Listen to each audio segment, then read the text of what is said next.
ਸਮਾਂ ਜੀ। ਡਾਕਟਰ ਤੇਜਪਾਲ ਸਿੰਘ ਜੀ, ਸਵਾਗਤ ਹੈ ਤੁਹਾਡਾ ਸਾਡੇ ਅੱਜ ਦੇ ਸੈਗਮੈਂਟ ਦੇ ਵਿੱਚ। ਬਹੁਤ ਹੀ ਪਿਆਰ ਭਰੀ ਸਤਿ ਸ਼੍ਰੀ ਅਕਾਲ ਮੇਰੇ ਵੱਲੋਂ, ਆਏ ਹੋਏ ਸਾਰੇ ਮਰੀਜ਼ਾਂ ਵੱਲੋਂ ਔਰ ਪ੍ਰਵਾਸ ਦੀ ਪੂਰੀ ਟੀਮ ਵੱਲੋਂ। ਸਤਿ ਸ਼੍ਰੀ ਅਕਾਲ। ਸਤਿ ਸ਼੍ਰੀ ਅਕਾਲ ਜੀ, ਸਤਿ ਸ਼੍ਰੀ ਅਕਾਲ। ਹਾਂਜੀ, ਅੱਜ ਬੜੇ ਖੁਸ਼ ਨਜ਼ਰ ਆ ਰਹੇ ਹੋ ਤੁਸੀਂ। ਵੈਸੇ ਲੋਕ ਕਹਿੰਦੇ ਆ ਵੀ ਜਦੋਂ ਦਿਲ ਦਾ ਰੋਗ ਲੱਗਿਆ ਹੋਵੇ ਨਾ ਉਦੋਂ ਰੋਂਦੇ ਆ, ਬਿਲਕਦੇ ਆ, ਚੀਕਾਂ ਮਾਰਦੇ ਆ।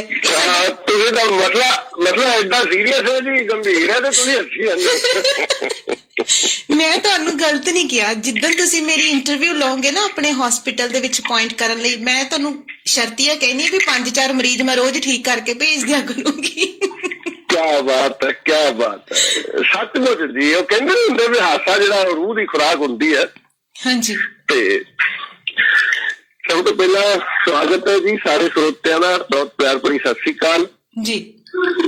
ਤੇ ਮਨਜੀਤ ਮਾਨ ਜੀ, ਤੁਹਾਨੂੰ ਵੀ ਬਹੁਤ ਬਹੁਤ ਸਤਿ ਸ਼੍ਰੀ ਅਕਾਲ। ਤੇ ਅੱਜ ਦਾ ਟੌਪਿਕ ਜਿਹੜਾ ਹੈ, ਮੈਂ ਬਹੁਤ ਜ਼ਿਆਦਾ ਸ਼ੇਅਰ, ਤੁਸੀਂ ਨਾ ਪਿਛਲੇ ਸੈਗਮੈਂਟ ਚ ਗੱਲ ਕੀ ਸੀ, ਹਾਂਜੀ, ਤੇ ਹੋਰ ਕਿਤੇ ਪਲੇਟਫਾਰਮ ਤੇ ਸ਼ੇਅਰ ਕਰਨੇ ਹੋਊਗੀ ਤਾਂ ਇਹ ਮੈਂ ਹਿੱਸਾ ਕੱਟ ਦਿਓ ਜੀ।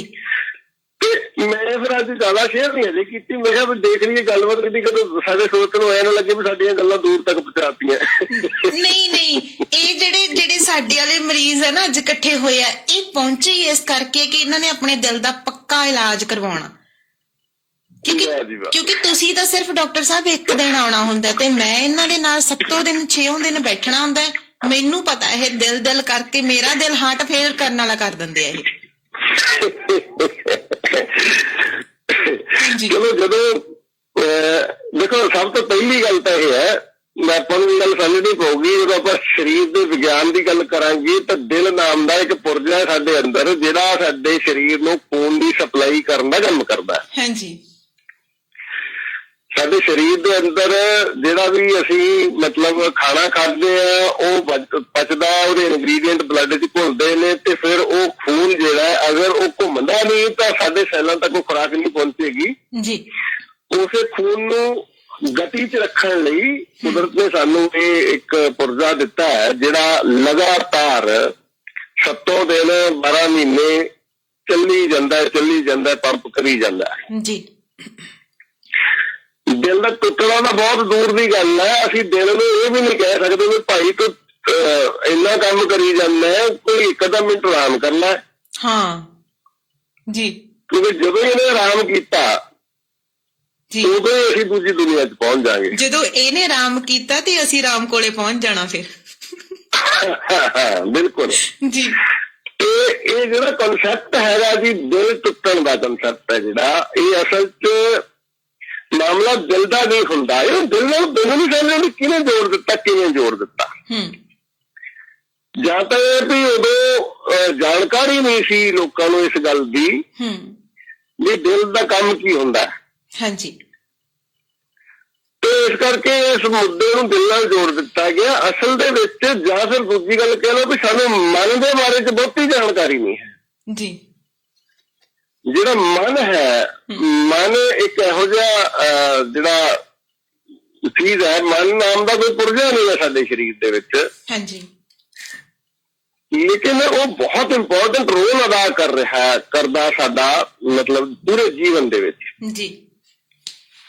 ਜਦੋਂ ਆਪਾਂ ਕਹਿੰਦੇ ਦਿਲ ਉਦਾਸ ਹੈ ਤਾਂ ਦਿਲ ਵਿੱਚ ਆ ਦਿਲ ਕੋਲ ਫੀਲਿੰਗਸ ਨਹੀਂ ਹੈਗੀਆਂ ਜੀ।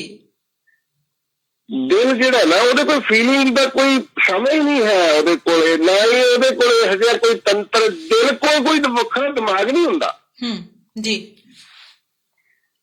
ਦਿਲ ਜਿਹੜਾ ਹੈ ਉਹਦੇ ਕੋਲ ਆਪਣੇ ਆਪ 'ਚ ਕੋਈ ਵੱਖਰਾ ਦਿਮਾਗ ਨਹੀਂ ਹੈ ਜਿਹੜਾ ਉਹ ਸੋਚ ਸਕੇ ਜੀ।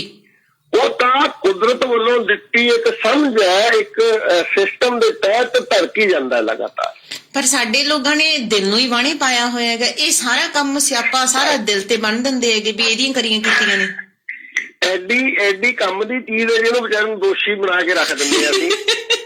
ਮੈਨੂੰ ਲੱਗਦਾ ਨਾ ਅੱਧੇ ਕੁ ਇੱਥੇ ਜਿਹੜੇ ਬੈਠੇ ਹੁਣ ਮੈਨੂੰ ਲਿਖੀ ਜਾਂਦੇ ਕਿ ਸਾਨੂੰ ਮਰੀਜ਼ ਨਹੀਂ ਕਹਿਣਾ, ਅਸੀਂ ਮਰੀਜ਼ ਨਹੀਂ ਹੈਗੇ ਗੇ। ਚਲੋ ਤਾਂ ਹਾਸੀਆਂ ਖੇਡੀਆਂ ਨੇ, ਪਰ ਅੱਧਿਆਂ ਦੇ ਤਾਂ ਮੈਨੂੰ ਇਉਂ ਲੱਗਦਾ ਹੁੰਦਾ ਵੀ ਐਡੇ ਦੁਖੀ ਹੁੰਦੇ ਆ। ਜੇ ਇਹਨਾਂ ਦਾ ਵੱਸ ਚਲੇ ਨਾ, ਇਹਨਾਂ ਨੂੰ ਜੱਜ ਦੀ ਜਾਂ ਵਕੀਲੀ ਦੀ ਤੌਰ ਤੇ ਇਹਨਾਂ ਨੂੰ ਦੇਖਿਆ ਜਾਵੇ ਨਾ, ਇਹ ਤਾਂ ਫਾਂਸੀ ਦੀ ਸਜ਼ਾ ਦੇ ਦੇਣ ਦਿਲ ਨੂੰ। ਐਡੇ ਉਤਰੇ ਹੁੰਦੇ ਆ ਮੈਦਾਨ 'ਚ ਦਿਲ ਨੂੰ ਮਾਰਨ ਦੇ ਲਈ ਵੀ ਇਹਨੇ ਕੀਤਾ ਜਿਹੜਾ ਕੁਛ ਕੀਤਾ।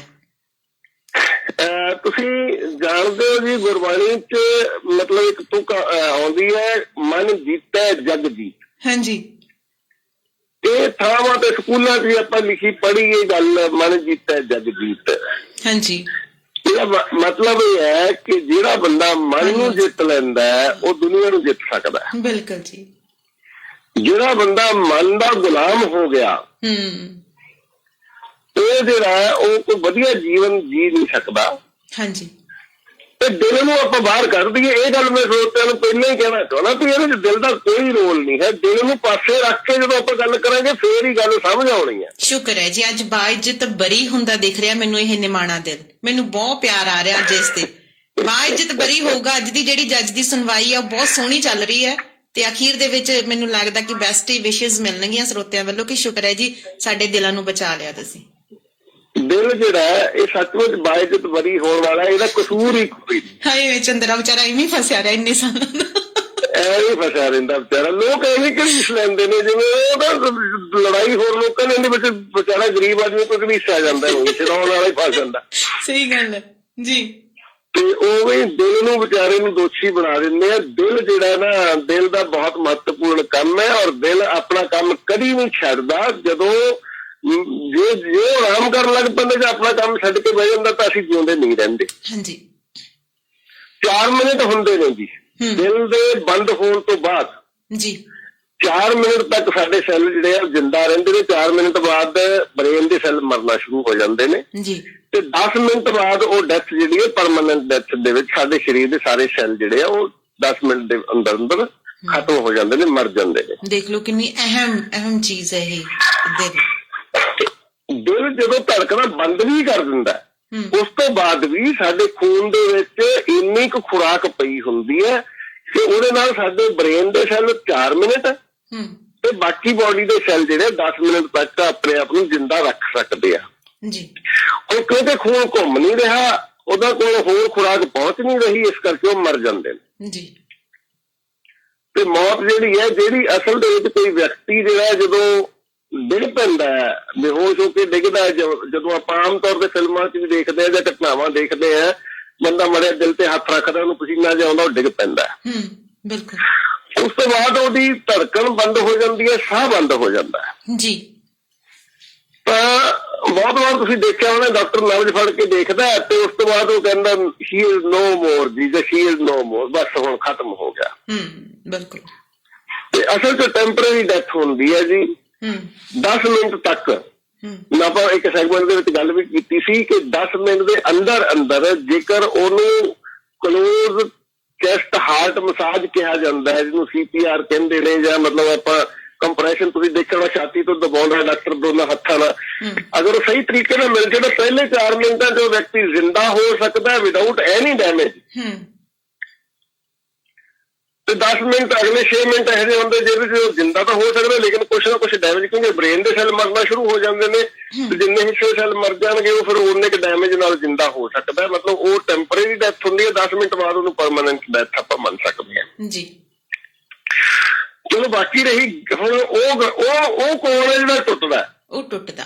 ਇੱਕ ਨਾ ਇੱਥੇ ਇੱਕ ਚੀਜ਼ ਸਵਾਲ ਤਾਂ ਦੇਖੋ ਇਹਨਾਂ ਦੇ ਅੱਜ ਦਾ ਪ੍ਰੋਗਰਾਮ ਹੋਏਗਾ ਨਾ ਉਹਦੇ ਸਵਾਲ ਵੀ ਕੁਝ ਫਨੀ ਟਾਈਪ ਹੀ ਆਉਣਗੇ। ਇਹ ਕਹਿੰਦੇ ਕੋਈ ਗੰਭੀਰ ਮਸਲਾ ਨਹੀਂ ਹੁੰਦਾ ਡਾਕਟਰ ਸਾਹਿਬ, ਬਸ ਟਾਈਮ ਦੀ ਗੱਲ ਹੁੰਦੀ ਹੈਗੀ ਵੀ ਦਿਲ ਤੋਂ ਜਿਹੜੇ ਦਿਲ ਤੱਕ ਦੀਆਂ ਗੱਲਾਂ ਹੁੰਦੀਆਂ ਨੇ ਵੀ ਦਿਲ ਟੁੱਟ ਜਾਂਦਾ ਹੈ ਆ ਉਹ ਆ ਹਨਾ। ਤਾਂ ਇੱਕ ਸਾਡੇ ਜਿਹੜੇ ਸਰੋਤੇ ਉਹ ਕਹਿੰਦੇ ਵੀ ਫਿਰ ਪੀੜ ਜਿਹੜੀ ਉਹ ਸੀਨੇ ਦੇ ਖੱਬੇ ਪਾਸੇ ਕਿਉਂ ਹੁੰਦੀ ਹੈ, ਫਿਰ ਫੇਫੜਿਆਂ ਦੇ ਵਿੱਚ ਰੌਲਾ ਰੱਪਾ ਕਿਉਂ ਨਹੀਂ ਪੈਂਦਾ? ਫਿਰ ਦਿਲ, ਜੇ ਤੁਸੀਂ ਕਹਿੰਦੇ ਕਿ ਦਿਲ ਦਾ ਕੋਈ ਮਸਲਾ ਹੀ ਨਹੀਂ, ਇਹ ਸਾਰਾ ਮਸਲਾ ਇੱਥੇ ਜੇ ਆ ਕੇ ਕਾਹਤੋਂ ਮੁੱਕ ਜਾਂਦਾ ਵੀ ਜਦੋਂ ਕੋਈ ਛੱਡਦਾ ਹੈ ਜਾਂ ਕੋਈ ਦੂਰ ਜਾਂਦਾ ਹੈ ਜਾਂ ਕੋਈ ਆਪਣਾ ਚਲਿਆ ਜਾਂਦਾ, ਫਿਰ ਹਾਰਟ ਕਿਉਂ ਮਤਲਬ ਚੀਕਾਂ ਮਾਰਦਾ ਹੈਗਾ? ਹਾਰਟ ਚੀਕਾਂ ਇਸ ਕਰਕੇ ਮਾਰਦਾ ਹੈ, ਅਸਲ 'ਚ ਆਪਾਂ ਨੂੰ ਇਹ ਗੱਲ ਸਮਝਣੀ ਹੋਏਗੀ। ਜਦੋਂ ਬਹੁਤ ਇੰਪੋਰਟੈਂਟ ਸਵਾਲ ਹੈ ਜੀ। ਆਪਾਂ ਹੁਣ ਦੇਖਦੇ ਹਾਂ ਕਿ ਜਦੋਂ ਸ਼ੌਕਿੰਗ ਨਿਊਜ਼ ਕੋਈ ਹੁੰਦੀ ਹੈ ਬੰਦੇ ਦਾ ਹਾਰਟ ਫੇਲ ਹੋ ਜਾਂਦਾ ਕਈ ਵਾਰ। ਬਿਲਕੁਲ।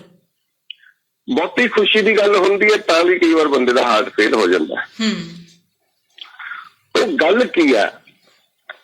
ਹਾਰਟ ਦਾ ਕੰਮ ਕੀ ਹੈ? ਹਾਰਟ ਨੇ ਸਰੀਰ ਦੇ ਜ਼ਰੂਰਤ ਦੇ ਮੁਤਾਬਕ ਖੂਨ ਨੂੰ ਸਪਲਾਈ ਦੇਣੀ ਹੈ, ਮਤਲਬ ਖੂਨ ਨੂੰ ਪ੍ਰੈਸ਼ਰ ਦੇਣਾ ਤਾਂ ਕਿ ਸੈੱਲਾਂ ਨੂੰ ਸਪਲਾਈ ਮਿਲੇ। ਸਾਡੇ ਸਰੀਰ ਦੇ ਜਿਹੜੇ ਵੀ ਹਿੱਸੇ ਦੇ ਸੈੱਲ, ਅਗਰ ਕਿਸੇ ਹਿੱਸੇ ਦੇ ਸੈੱਲ ਜ਼ਿਆਦਾ ਕੰਮ ਕਰਦੇ ਨੇ, ਹਾਂਜੀ, ਉਹਨਾਂ ਨੂੰ ਉਹ ਰੌਲਾ ਪਾਉਂਦੇ ਨੇ, ਸਾਨੂੰ ਹੋਰ ਖਾਣਾ ਚਾਹੀਦਾ, ਸਾਨੂੰ ਹੋਰ ਖਾਣਾ ਚਾਹੀਦਾ, ਤੇ ਬ੍ਰੇਨ ਹਾਰਟ ਨੂੰ ਮੈਸੇਜ ਦਿੰਦਾ ਕਿ ਤੂੰ ਹੁਣ ਤੇਜ਼ੀ ਨਾਲ ਪੰਪ ਕਰ। ਅੱਛਾ, ਤੇ ਆਪਣਾ ਪੰਪ ਵਧਾ ਦਿੰਦਾ, ਆਪਣੀ ਗਤੀ ਵਧਾ ਦਿੰਦਾ ਜੀ।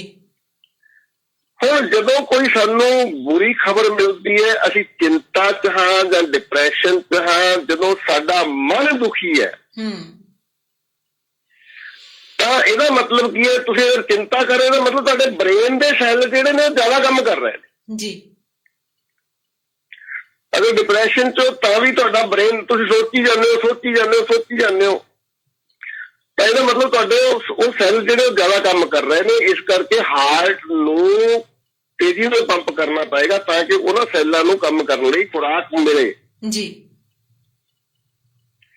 ਇਸ ਕਰਕੇ ਸਾਡੀਆਂ ਫੀਲਿੰਗਸ ਦੇ ਨਾਲ ਜਿਹੜੀ ਹਾਰਟ ਦੀ ਗਤੀ ਜੁੜੀ ਹੋਈ ਹੈ, ਉਹਦਾ ਮਤਲਬ ਇਹ ਨਹੀਂ ਹੈਗਾ ਵੀ ਦੇਖੋ, ਮੈਂ ਪਹਿਲਾਂ ਕਹਿ ਚੁੱਕਿਆ ਵੀ ਹਾਰਟ ਦੇ ਕੋਲ ਕੋਈ ਦਿਮਾਗ ਨਹੀਂ ਹੈ ਜੀ। ਤੁਹਾਡੇ ਕੋਈ ਬੰਦਾ ਤੁਹਾਨੂੰ ਗਾਲ ਕੱਢਦਾ, ਤੁਹਾਨੂੰ ਗੁੱਸਾ ਆਉਂਦਾ ਹੈ ਜੀ, ਤੇ ਦਿਲ ਨੂੰ ਨਹੀਂ ਪਤਾ ਲੱਗਦਾ ਉਸ ਗੁੱਸੇ ਦਾ। ਦਿਲ ਨੂੰ ਸਿਰਫ ਇਹ ਮੈਸੇਜ ਮਿਲਦਾ ਵੀ ਤੂੰ ਆਪਣੀ ਗਤੀ ਵਧਾ, ਕਿਉਂਕਿ ਗੁੱਸਾ ਜਦੋਂ ਆਉਂਦਾ ਉਦੋਂ ਬਾਡੀ ਤੁਹਾਡੀ ਐਕਸਾਈਟਡ ਹੁੰਦੀ ਹੈ, ਤੁਹਾਡੇ ਕੁਝ ਸੈੱਲ ਵੱਧ ਕੰਮ ਕਰਦੇ ਨੇ, ਬ੍ਰੇਨ ਤੁਹਾਡਾ ਉਹਦੇ ਚ ਕੁਝ ਸੈੱਲ ਜ਼ਿਆਦਾ ਕੰਮ ਕਰ ਰਹੇ, ਉਹਨੂੰ ਜ਼ਿਆਦਾ ਖੁਰਾਕ ਦੀ ਲੋੜ ਹੁੰਦੀ ਹੈ, ਉਹ ਆਪਣੀ ਗਤੀ ਵਧਾ ਦਿੰਦਾ। ਸਿਰਫ ਉਹਨੂੰ ਤਾਂ ਇੰਨਾ ਮੈਸੇਜ ਮਿਲਦਾ ਕਿ ਤੈਂ ਇਹਨਾਂ ਸੈੱਲਾਂ ਤੱਕ ਜ਼ਿਆਦਾ ਖੁਰਾਕ ਪਹੁੰਚਾਉਣੀ ਹੈ, ਤੂੰ ਆਪਣੀ ਗਤੀ ਵਧਾ ਦੇ। ਠੀਕ ਹੈ। ਇਸੇ ਕਰਕੇ ਮਤਲਬ ਜਦੋਂ ਹੁਣ ਜਿਸ ਬੰਦੇ ਦਾ ਦਿਲ ਕਮਜ਼ੋਰ ਹੈ, ਹਾਂਜੀ, ਅਗਰ ਕਿਸੇ ਬੰਦੇ ਨੂੰ ਪਹਿਲਾਂ ਹੀ 1-2 ਵਾਰ ਹਾਰਟ ਅਟੈਕ ਆ ਚੁੱਕਿਆ ਜਿਹਦੇ ਤੋਂ ਬਚ ਗਿਆ, ਹਾਂਜੀ, ਹਾਰਟ ਅਟੈਕ ਦਾ ਮਤਲਬ ਹੁੰਦਾ ਕਿ ਹਾਰਟ ਦੇ ਵਿੱਚ ਕਿਸੇ ਜਗ੍ਹਾ ਤੇ ਕੋਈ ਬਲੌਕੇਜ ਹੈ, ਕੋਈ ਕਲਾਟ ਫਸਿਆ, ਹਾਰਟ ਦੇ ਉਸ ਤੋਂ ਅਗਲੇ ਸੈੱਲ ਜਿਹੜੇ ਆ ਉਹਨਾਂ ਤੱਕ ਖੁਰਾਕ ਨਹੀਂ ਪਹੁੰਚੀ, ਉਹ ਮਰ ਗਏ। ਮਤਲਬ ਦਿਲ ਦੇ ਵਿੱਚ ਮੰਨ ਲਓ ਆਪਾਂ ਇੱਕ ਅੰਦਾਜ਼ਾ ਲਾ ਲਈਏ ਵੀ 2 ਲੱਖ ਸੈੱਲ ਕੰਮ ਕਰਦੇ, ਹਾਲਾਂਕਿ ਬਹੁਤ ਜ਼ਿਆਦਾ ਉਹਦੀ ਗਿਣਤੀ ਨਹੀਂ ਹੈ, ਮਤਲਬ 2 ਲੱਖ ਸੈੱਲਾਂ ਤੋਂ ਮਿਲ ਕੇ ਦਿਲ ਬਣਿਆ ਹੋਇਆ। ਬਲੌਕੇਜ ਆ ਗਈ, ਖੁਰਾਕ ਨਹੀਂ ਪਹੁੰਚੀ, ਉਸ ਚ 500 ਸੈੱਲ ਮਰ ਗਿਆ ਜੀ। ਉਹਦੇ ਨਾਲ ਦਿਲ ਦੀ ਮਤਲਬ ਟੋਟਲ ਕੰਮ ਤਾਂ ਕਰੀ ਜਾ ਰਿਹਾ, ਸਪਲਾਈ ਤਾਂ ਦੇ ਰਿਹਾ, ਧੜਕ ਰਿਹਾ, ਲੇਕਿਨ ਉਹਦੀ ਪਰਫਾਰਮੈਂਸ ਤਾਂ ਫਰਕ ਪਏਗਾ ਨਾ, ਪਏਗਾ। ਉਹ ਕਮਜ਼ੋਰ ਤਾਂ ਹੋ ਗਿਆ। ਇਸੇ ਕਰਕੇ ਲੋਕ ਕਹਿੰਦੇ ਨੇ ਪਹਿਲਾ ਹਾਰਟ ਅਟੈਕ ਆਇਆ ਸੀ ਬਚ ਗਿਆ ਬੰਦਾ, ਦੂਜਾ ਹਾਰਟ ਅਟੈਕ ਆਇਆ ਸੀ ਫਿਰ ਬਚ ਗਿਆ, ਤੀਜੇ ਨਹੀਂ ਚੱਲ ਸਕਿਆ। ਇੱਕ ਚੀਜ਼ ਇੱਥੇ ਸਵਾਲ ਮੈਂ ਤੁਹਾਨੂੰ, ਮੇਰਾ ਪਰਸਨਲ ਸਵਾਲ ਹੈ, ਵੈਸੇ 2 ਸਵਾਲ ਮੇਰੇ ਕੋਲੇ ਹੋਰ ਵੀ ਨੇ, ਗੁਰਦੀਪ ਦਾਨੀ ਔਰ ਮੋਹਨ ਸਿੰਘ ਹੋਰਾਂ ਦਾ ਸਵਾਲ ਆਇਆ, ਬਟ ਮੈਂ ਇੱਕ ਪਰਸਨਲ ਸਵਾਲ ਤੁਹਾਡੇ ਤੋਂ ਕਰ ਰਹੀ ਹਾਂ। ਸਾਡੇ ਪਰਿਵਾਰ ਨੇ ਵੀ ਇੱਕ ਨੌਜਵਾਨ ਨੂੰ ਖੋਇਆ ਪਿਛਲੇ ਦਿਨਾਂ ਦੇ ਵਿੱਚ। ਖੈਰ ਉਹ ਦੁਬਈ ਵਾਲੀ ਇਧਰੋਂ ਸਾਈਡ ਤੋਂ ਰਹਿੰਦੇ ਸੀ, ਬੱਚੇ ਦੋਨੋਂ ਮੇਰੇ ਭੂਆ ਜੀ ਦੇ ਪੋਤੇ। ਸੋ ਯੰਗ ਏਜ ਬॉय ਸੀ ਜੀ, ਅੱਛੀ ਖੁਰਾਕ ਸੀ ਉਹਦੀ। ਕਹਿੰਦੇ ਹੁਣ ਉਹਨੇ ਥੋੜਾ ਜਿਹਾ ਖਾਣਾ ਆਪਣਾ ਤੇਜ਼ ਕੀਤਾ ਸੀ, ਜਿੱਦਾਂ ਘਿਓ ਹਨਾ ਲੈ, ਜਿੱਦਾਂ ਅਸੀਂ ਡਰਾਈ ਫਰੂਟ ਵਗੈਰਾ ਲੈ ਲੈਂਦੇ ਹਾਂ, ਜਿੱਦਾਂ ਕਹਿੰਦੇ ਅੱਜ ਕੱਲ ਦੇ ਮੁੰਡੇ ਕਹਿ ਦਿੰਦੇ ਕਿ ਅਸੀਂ ਬੋਡੀ ਆਪਣੀ ਫਿੱਟ ਰੱਖਣੀ ਹੈ, ਟੌਲਿਸ਼ ਵਾਲੇ ਬਣਾਉਣੇ। ਉਹਨੇ ਆਪਣੀ ਖੁਰਾਕ ਦੀ ਤਬਦੀਲੀ ਲਿਆਂਦੀ ਸੀ, ਔਰ ਤੁਸੀਂ ਮੰਨੋਗੇ ਉਹ ਮੈਨੂੰ ਲੱਗਦਾ 22-25 ਦੀ ਏਜ ਦੇ ਵਿੱਚ ਦਾ ਬੱਚਾ ਸੀਗਾ ਸਾਡਾ। ਤੋ ਗੁਰਪੁਰਬ ਵਾਲੇ ਦਿਨ ਦਾ ਉਹ ਪੂਰਾ ਹੋਇਆ, ਪਰ ਕਹਿੰਦੇ ਨਾ ਬਾਹਰਲੇ ਦੇਸ਼ਾਂ ਤੋਂ ਜਦੋਂ ਸ਼ਰੀਰਾਂ ਨੇ ਆਉਣਾ ਹੁੰਦਾ ਤਾਂ ਬੜੇ ਦਿਨ ਲੱਗ ਜਾਂਦੇ। ਤਾਂ ਲਾਸਟ ਟਿਊਜ਼ਡੇ ਉਹ ਸਾਨੂੰ ਮਿਲਿਆ ਆ, ਤਾਂ ਸੰਸਕਾਰ ਕੀਤਾ ਹੋਇਆ ਉਹਦਾ। ਤਾਂ ਉਹਦਾ ਜਿਹੜਾ ਆ ਸਾਇਲੈਂਟ ਅਟੈਕ ਜਿਹਨੂੰ ਕਹਿ ਲਈਏ, ਕਿ ਕੁਛ ਨਹੀਂ ਹੈ, ਨਾਰਮਲ ਆਪਣੇ ਕੰਮ ਤੋਂ ਆਇਆ, ਜੋ ਉਹਨੇ ਖਾਣਾ ਪੀਣਾ ਮਤਲਬ ਜੋ ਵੀ ਉਹਦੀ ਖੁਰਾਕ ਹੈ ਉਹਨੇ ਖਾਧਾ ਪੀਤਾ, ਥੋੜਾ ਫਰੈਸ਼ ਹੋਇਆ। ਔਰ ਗੁਰਪੁਰਬ ਦਾ ਦਿਨ ਸੀਗਾ ਤਾਂ ਕਹਿ ਰਿਹਾ ਸੀ ਕਿ ਆਪਾਂ ਹੁਣ ਥੋੜਾ ਜਾ ਕੇ ਆਉਣੇ, ਬਾਹਰ ਘੁੰਮਾਂਗੇ, ਫੈਮਿਲੀ ਸਾਰੀ ਉੱਥੇ ਰਹਿੰਦੀ ਸੀ। ਤਾਂ ਬਸ ਬੈਠਾ ਹੈ, ਮੈਨੂੰ ਵੈਸੇ ਕੱਲ ਪਤਾ ਲੱਗੇਗਾ, ਮੈਂ ਕੱਲ ਜਾਣਾ, ਹੁਣ ਫਿਰ ਮਿਲ ਕੇ ਆਉਣਾ, ਫਿਰ ਮੈਂ ਡਿਟੇਲ 'ਚ ਅਗਲੇ ਸ਼ਨੀਵਾਰ ਗੱਲ ਕਰਾਂਗੀ। ਪਰ ਕੱਲ ਉਹਨਾਂ ਨੇ ਜਿਹੜੀ ਚੀਜ਼ ਦੱਸੀ ਹੈ ਕਿ ਕੁਛ ਨਹੀਂ ਹੋਇਆ, ਇੱਕ ਸਾਇਲੈਂਟ ਅਟੈਕ ਆਇਆ, ਮੀਨਸ ਕੋਈ ਤੜਫਣਾ ਨਹੀਂ ਹੋਇਆ, ਕੋਈ ਬਹੁਤਾ ਸ਼ੋਰ ਸ਼ਰਾਬਾ ਜਾਂ ਚਿੰਗ ਚੰਗਿਆੜਾ ਨਹੀਂ ਪਿਆ, ਬੈਠੇ ਦਾ ਬਸ ਇਉਂ ਹੋਇਆ ਵੀ ਕੁਛ ਉਹਨੇ ਮੂਵਮੈਂਟਸ ਕੀਤੀਆਂ ਨੇ, ਹਲਕੀਆਂ ਮੂਵਮੈਂਟਸ, ਬਸ ਚਲਾ ਗਿਆ। ਇਹ ਕੀ ਹੋ ਗਿਆ ਵੀ ਮਤਲਬ ਹੁਣ ਇਹ ਨੌਜਵਾਨ ਪੀੜ੍ਹੀ ਨੂੰ ਹੀ ਕਿਉਂ ਹੋ ਰਿਹਾ ਹੈ? ਤੁਹਾਡੇ ਵੱਲੋਂ ਥੋੜਾ ਜਿਹਾ ਸ਼ੋਰ ਆ ਰਿਹਾ ਜੀ, ਡਿਸਟਰਬੈਂਸ ਹੋ ਰਹੀ ਹੈ, ਪਲੀਜ਼। ਸ਼ੋਰ ਆ ਰਿਹਾ? ਹੈਡਫੋਨ ਦੀ ਸੈਟਿੰਗ ਕਰ ਰਹੇ ਹੋ ਮੇ ਬੀ ਤੁਸੀਂ? ਹਾਂ ਚਲੋ ਹੁਣ ਮੈਂ ਹਾਂਜੀ ਮਾੜਾ ਮੋਟਾ ਹਿੱਲਿਆ ਹੋਣਾ। ਹਾਂਜੀ।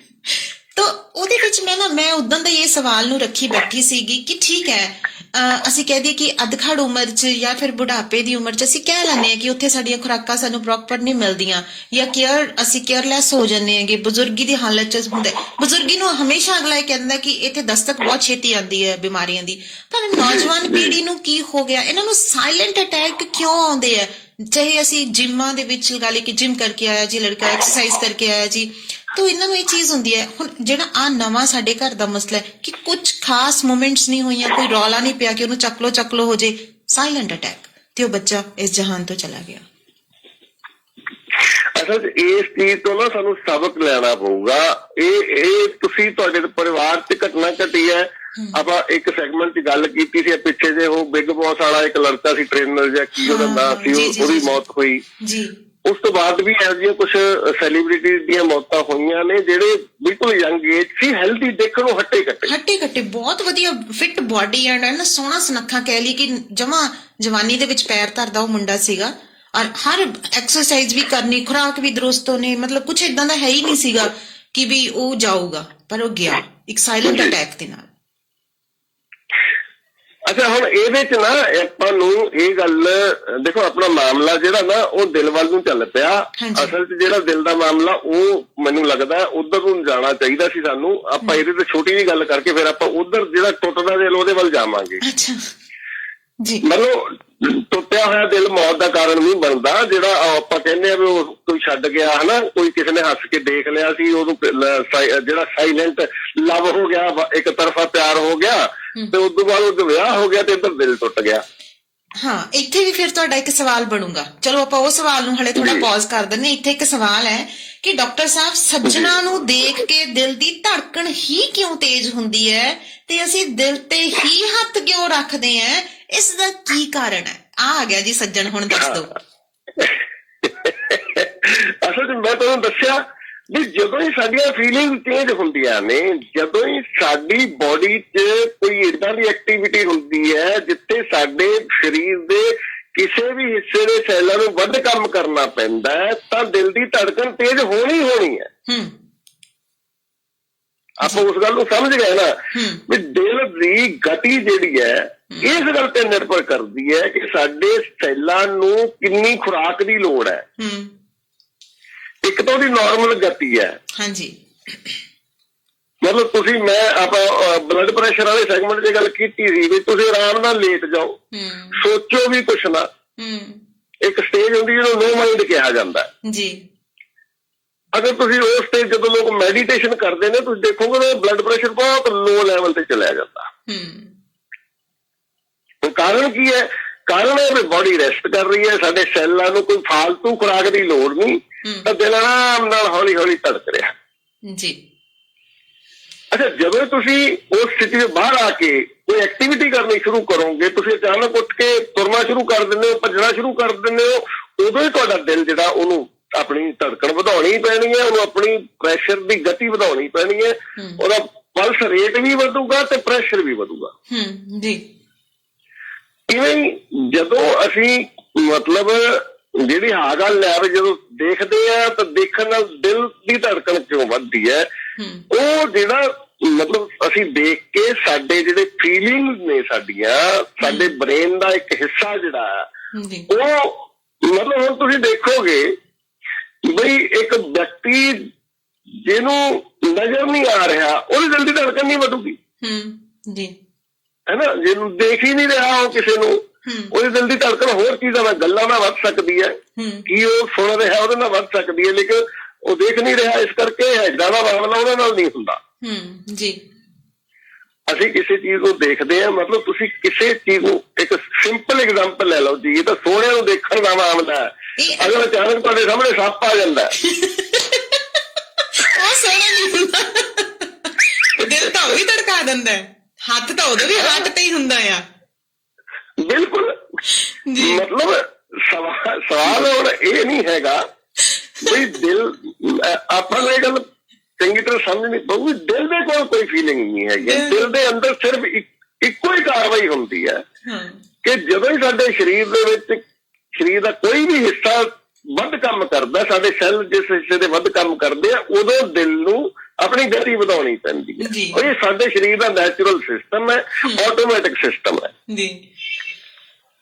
ਤਾਂ ਕਿਸੇ ਨੂੰ ਦੇਖੋ, ਮੈਂ ਕਹਿਣਾ ਚਾਹੁੰਦਾ ਦਿਲ ਟੁੱਟ ਗਿਆ, ਮੇਰਾ ਦਿਲ ਦੁਖੀ ਹੈ, ਮੇਰਾ ਦਿਲ ਅੱਜ ਖੁਸ਼ ਹੈ ਨਾ ਜੀ। ਮਤਲਬ ਇਹ ਸਾਰੀਆਂ ਚੀਜ਼ਾਂ ਜਿਹੜੀਆਂ ਇਹ ਮਨ ਦੀ ਖੇਡ ਹੈ, ਇਹ ਦਿਲ ਦਾ ਇਹਦੇ ਚ ਕੋਈ ਰੋਲ ਨਹੀਂ ਹੈ ਜੀ। ਔਰ ਕਹਿੰਦੇ ਡਾਕਟਰ ਤੇਜਪਾਲ ਸਿੰਘ ਜੀ, ਪਹਿਲਾਂ ਤਾਂ ਤੁਹਾਨੂੰ ਪਿਆਰ ਭਰੀ ਸਤਿ ਸ਼੍ਰੀ ਅਕਾਲ। ਦਿਲ ਨੂੰ ਨਵਾਂ ਨਰੋਆ ਰੱਖਣ ਦੇ ਲਈ, ਠੀਕ ਹੈ ਜੀ, ਹੋਮੋਪੈਥੀ ਦਾ ਕੋਈ ਯੋਗਦਾਨ ਹੈਗਾ ਇਹਦੇ ਵਿੱਚ? ਤੇ ਦਿਲ ਦੇ ਦੁਸ਼ਮਣ ਜਿਵੇਂ ਕੈਸਟਰੋਲ ਵੱਧ ਜਾਂਦਾ ਜੀ, ਇਹਦੇ ਤੇ ਕਾਬੂ ਪਾਉਣ ਦੇ ਲਈ ਕੋਈ ਦਵਾਈ ਉਹ ਬਣੀ ਹੈ ਜਾਂ ਅਸੀਂ ਆਪਣੀ ਖੁਰਾਕ ਦੇ ਨਾਲ ਹੀ ਕਲੀਅਰ ਕਰ ਲਵਾਂਗੇ? ਗੁਰਦੀਪ ਦਾਨੀ ਜੀ ਦਾ ਇਹ ਸਵਾਲ ਹੈ ਜੀ, ਦੇਖਿਓ ਮੜਾ ਜਾ। ਗੁਰਦੀਪ ਦਾਨੀ ਜੀ, ਬਹੁਤ ਬਹੁਤ ਸਤਿ ਸ੍ਰੀ ਅਕਾਲ ਤੁਹਾਨੂੰ ਵੀ। ਤੇ ਦਿਲ ਨੂੰ ਨਵਾਂ ਨਰੋਆ ਰੱਖਣ ਲਈ ਇੱਕੋ ਹੀ ਤਰੀਕਾ ਹੈ। ਦੇਖੋ, ਹਮੇਸ਼ਾ ਨਵਾਂ ਨਰੋਆ ਨਹੀਂ ਰਹਿ ਸਕਦਾ ਉਹ। ਨਵਾਂ ਨਰੋਆ ਤਾਂ ਜਦੋਂ ਅਸੀਂ ਬੁਢਾਪੇ ਵੱਲੋਂ ਜਾਣਾ ਹੈ, ਉਦੋਂ ਤਾਂ ਪੂਰੀ ਬੋਡੀ 'ਚ ਸਾਡੇ ਚੇਂਜਸ ਆਉਂਦੀਆਂ, ਸਾਡਾ ਹਰ ਆਰਗਨ ਕਮਜ਼ੋਰ ਹੁੰਦਾ ਜਾਂਦਾ, ਤਾਂ ਹੀ ਤਾਂ ਮੌਤ ਹੁੰਦੀ ਹੈ ਜੀ ਜੀ ਜੀ। ਮਤਲਬ ਕੁਛ ਲੋਕ, ਮਤਲਬ ਇੱਕ ਬੰਦਾ 110 ਸਾਲ ਦੀ ਉਮਰ ਭੋਗ ਕੇ ਮਰ ਜਾਂਦਾ ਹੈ, ਹਾਂਜੀ, ਆਪਾਂ ਇਹ ਕਹੀਏ ਵੀ ਉਹਦੇ ਕਿਸੇ ਅੰਗ 'ਚ ਨੁਕਸ ਸੀ, ਇਹ ਥੋੜੀ ਹੈ, ਉਹ ਤਾਂ ਨਵਾਂ ਨਰੋਆ ਸੀ, ਸਾਰਾ ਕੁਛ ਉਹਦਾ ਠੀਕ ਸਿਸਟਮ ਚ ਇਸੇ ਕਰਕੇ ਤਾਂ 110 ਸਾਲ ਜੀ ਰਿਹਾ। ਲੇਕਿਨ ਸਾਡੇ ਸਰੀਰ ਦਾ ਕੁਦਰਤੀ ਸਿਸਟਮ ਹੈ ਜਿਹੜਾ, ਉਹ ਇਹ ਹੈ ਬਈ ਜਦੋਂ ਅਸੀਂ ਛੋਟੇ ਹੁੰਦੇ, ਬਚਪਨ 'ਚ ਹੁੰਦੇ ਆ, ਉਦੋਂ ਸਾਡੇ ਅੰਦਰ ਸੈੱਲਾਂ ਦੇ ਮਰਨ ਦੀ ਸੰਖਿਆ ਘੱਟ ਹੁੰਦੀ ਹੈ, ਨਵੇਂ ਬਣਨ ਦੀ ਸੰਖਿਆ ਵੱਧ ਹੁੰਦੀ ਹੈ ਜੀ, ਜਿਸ ਕਰਕੇ ਅਸੀਂ ਗਰੋ ਕਰਦੇ ਆ ਜੀ। ਸਾਡਾ ਸਰੀਰ ਗਰੋ ਕਰਦਾ ਹੈ, ਵੱਧਦਾ, ਨਵੇਂ ਸੈੱਲ ਵੱਧ ਬਣਦੇ ਨੇ, ਟੁੱਟਦੇ ਘੱਟ ਨੇ, ਮਰਦੇ ਘੱਟ ਨੇ। ਫਿਰ ਇੱਕ ਸਟੇਜ ਇਹੋ ਜਿਹੀ ਆਉਂਦੀ ਹੈ ਜਦੋਂ ਸਾਡਾ ਸਰੀਰ ਗਰੋ ਕਰਨਾ ਬੰਦ ਕਰ ਦਿੰਦਾ ਹੈ, ਜਿਹਨੂੰ ਆਪਾਂ ਜਵਾਨੀ ਦਾ ਸਮਾਂ ਕਹਿੰਦੇ ਆ ਜੀ। ਇੱਥੇ ਇੱਕ ਸਵਾਲ ਆਏਗਾ, ਹਾਂਜੀ, ਇੱਥੇ ਇੱਕ ਸਵਾਲ ਆਏਗਾ। ਪਹਿਲਾਂ ਮੈਂ ਜਿਹੜੇ ਸਰੋਤੇ ਸਾਡੇ ਨਾਲ ਜੁੜੀ ਜਾਂਦੇ, ਤੁਸੀਂ ਕੌਰ ਸਿੰਘ ਲਖੇਸਰ ਜੀ ਆਏ ਹੋ।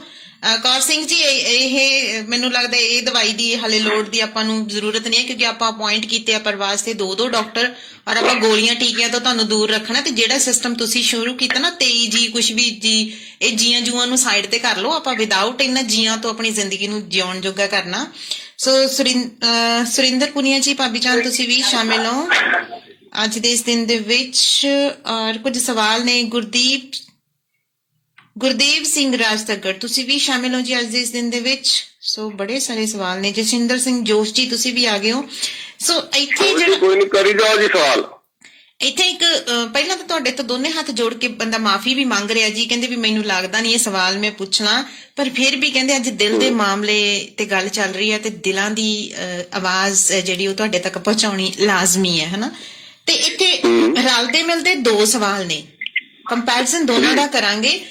ਪਹਿਲਾ ਸਵਾਲ ਤਾਂ ਇਹ ਹੈ ਕਿ ਡਾਕਟਰ ਸਾਹਿਬ, ਇਹ ਦਿਲ ਪਹਿਲੇ ਤੋਂ ਵੈਸੇ ਤੁਸੀਂ ਕਲੀਅਰ ਕਰਤਾ, ਇਹਨਾਂ ਨੂੰ ਸਮਝ ਆ ਗਿਆ ਹੋਊਗਾ, ਪਰ ਫਿਰ ਵੀ ਮੈਂ ਇਹਨਾਂ ਦਾ ਸਵਾਲ ਤੁਹਾਡੇ ਸਾਹਮਣੇ ਰੱਖ ਦਿੰਦੀ ਹਾਂ।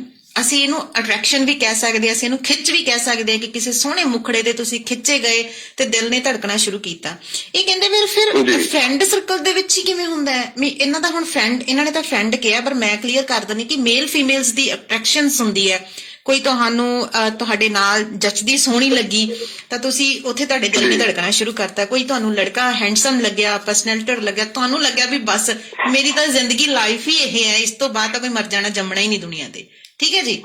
ਤਾਂ ਕਿੱਥੇ ਤਾਂ ਉੱਥੇ ਦਿਲ ਨੇ ਧੜਕਣਾ ਸ਼ੁਰੂ ਕਰ ਦਿੱਤਾ। ਇਹ ਕਹਿੰਦੇ ਫਰੈਂਡ ਸਰਕਲ ਦੇ ਵਿੱਚ ਹੀ ਕਿਉਂ ਆਉਂਦਾ ਵੀ ਜਦੋਂ 2 ਫਰੈਂਡ ਮਿਲਦੇ ਆ ਉਹ ਤਾਂ ਇਹ ਦਿਲ ਕਿਉਂ ਇੰਨਾ ਹਾਰਟ ਬੀਟ ਤੇਜ਼ ਕਰ ਲੈਂਦਾ? ਫਸਟ ਇਹ ਹੋ ਗਿਆ। ਹੁਣ ਇੱਥੇ ਸਹੇਲੀ ਨਾਲ ਸਾਹਮਣੇ ਮੁਲਾਕਾਤਾਂ ਹੋ ਗਈਆਂ ਤੇ ਦਿਲ ਨੇ ਧੜਕਣਾ ਸ਼ੁਰੂ ਕਰਤਾ। ਹੁਣ ਦੂਜੇ ਪਾਸੇ ਇਹੀ ਕਪਲ ਦੇ ਵਿੱਚ ਉਹੀ ਤੁਹਾਡੇ ਵਾਲੀ ਗੱਲ ਵੀ ਜੇ ਉਹ ਮਰ ਜਾਣੀ ਦਾ ਵਿਆਹ ਹੋ ਗਿਆ ਜਾਂ ਮਰ ਜਾਣਾ, ਇਹ ਕਿਤੇ ਚਲਾ ਗਿਆ ਵਿਚਾਰਾ ਤੇ ਦਿਲ ਟੁੱਟ ਗਿਆ।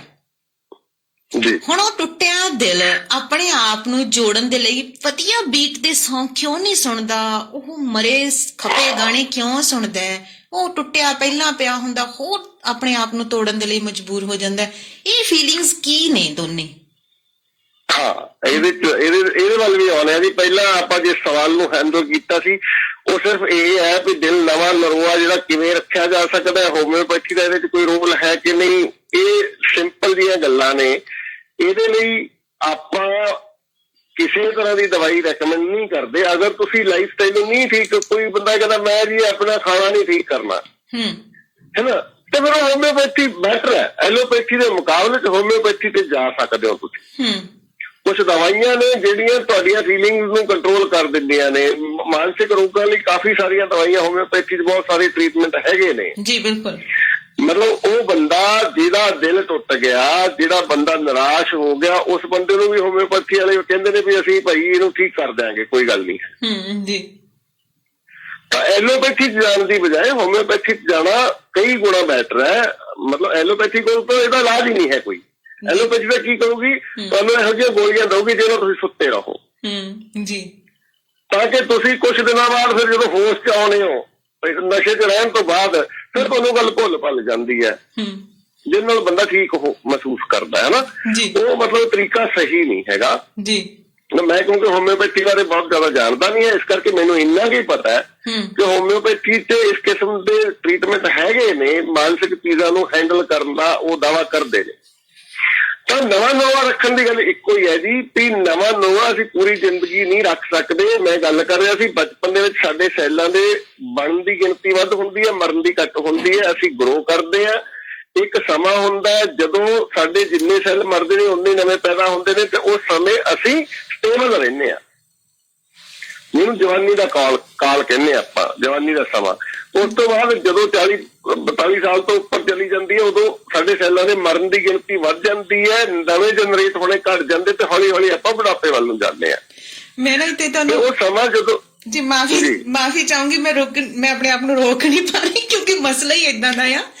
ਤੇ ਮੈਂ ਇੱਕ ਚੀਜ਼ ਅੱਜ ਫੀਲ ਕਰ ਰਹੀ ਹਾਂ, ਤੇ ਮੈਂ ਲਾਸਟ ਡੇ ਨਾ ਸਰ ਨਾਲ ਵੀ ਇਹ ਗੱਲ ਕੀਤੀ ਸੀ। ਮੈਂ ਕਿਹਾ ਸਰ ਨੇ ਮੈਨੂੰ ਕੁਝ ਆਪਣੇ ਪ੍ਰੋਗਰਾਮ ਬਾਰੇ ਕੁਝ ਦੱਸ ਰਹੇ ਸੀਗੇ, ਪੋਜ਼ਿਟਿਵ ਹੀ ਦੱਸ ਰਹੇ ਸੀਗੇ। ਤੇ ਮੈਂ ਆਖਿਆ ਵੀ ਸਰ ਤਾਂ ਹਲੇ ਆਪਣੇ ਨਾਲ ਕੁਝ ਸਮੇਂ ਦੇ ਜੁੜੇ ਹੈਗੇ, ਤੇ ਇੰਨਾ ਫਰਕ ਲੋਕਾਂ ਦੇ ਵਿੱਚ ਆਉਣਾ ਸ਼ੁਰੂ ਹੋ ਗਿਆ, ਆਪਣੇ ਆਪ ਨੂੰ ਇੰਨਾ ਧਿਆਨ ਦੇਣ ਲੱਗੇ। ਤੇ ਮੈਂ ਕਿਹਾ ਆਪਾਂ ਇੱਕ ਦਿਨ ਨਾ ਹੈਡ ਸਰ ਨੂੰ ਵੀ ਬੁਲਾਵਾਂਗੇ, ਤੁਸੀਂ ਵਿਸ਼ਵਰਾਜ ਚੌਧਰੀ ਜਿਨ੍ਹਾਂ ਦੇ ਵੀ ਨਾਮ ਲੈਣੇ ਹੁੰਦੇ, ਤੁਹਾਡੇ ਹੈਡ ਡਿਪਾਰਟਮੈਂਟ ਹੈ। ਮੈਂ ਕਿਹਾ ਸਰ ਨੂੰ ਬਿਠਾ ਲਾਂਗੇ, ਸਰ 5 ਘੰਟੇ ਦੇ ਦਿਓ ਤੇ ਦੇਖਿਓ ਅੱਧੀ ਦੁਨੀਆ ਸੁਧਾਰ ਕੇ ਚੱਲਾਂਗੇ ਆਪਾਂ ਇੱਥੋਂ। ਤੇ ਮੈਂ ਇਹ ਗੱਲ ਇੱਥੇ ਕਿਉਂ ਜੋੜ ਰਹੀ ਹਾਂ ਜੀ, ਕਿਉਂਕਿ ਹਲੇ ਆਪਾਂ ਦੀ ਕਾਲ ਨੂੰ 32 ਮਿੰਟ ਤੇ 12 ਸੈਕਿੰਡ ਹੋਏ ਆ, ਇੱਕ ਤਰਕ ਨਿਕਲ ਕੇ ਆਇਆ ਜੀ ਸਾਹਮਣੇ। ਕਹਿੰਦੇ ਚਲੋ ਅੱਜ ਤੋਂ ਕਿਸੇ ਨੇ ਵੀ ਇਹ ਨਹੀਂ ਕਹਿਣਾ ਕਿ ਮੇਰਾ ਦਿਲ ਦੁਖੀ ਹੈ, ਠੀਕ ਹੈ, ਸਾਰੇ ਇਹੀ ਕਹਿਣਗੇ ਕਿ ਮੇਰੀਆਂ ਆਦਤਾਂ ਨੂੰ ਯਾਦ ਤੇਰੀ ਆਈ ਏ, ਕੀ ਪਤਾ ਹੈ ਕੀ ਹੋ ਗਿਆ। ਮੰਨ ਗਏ?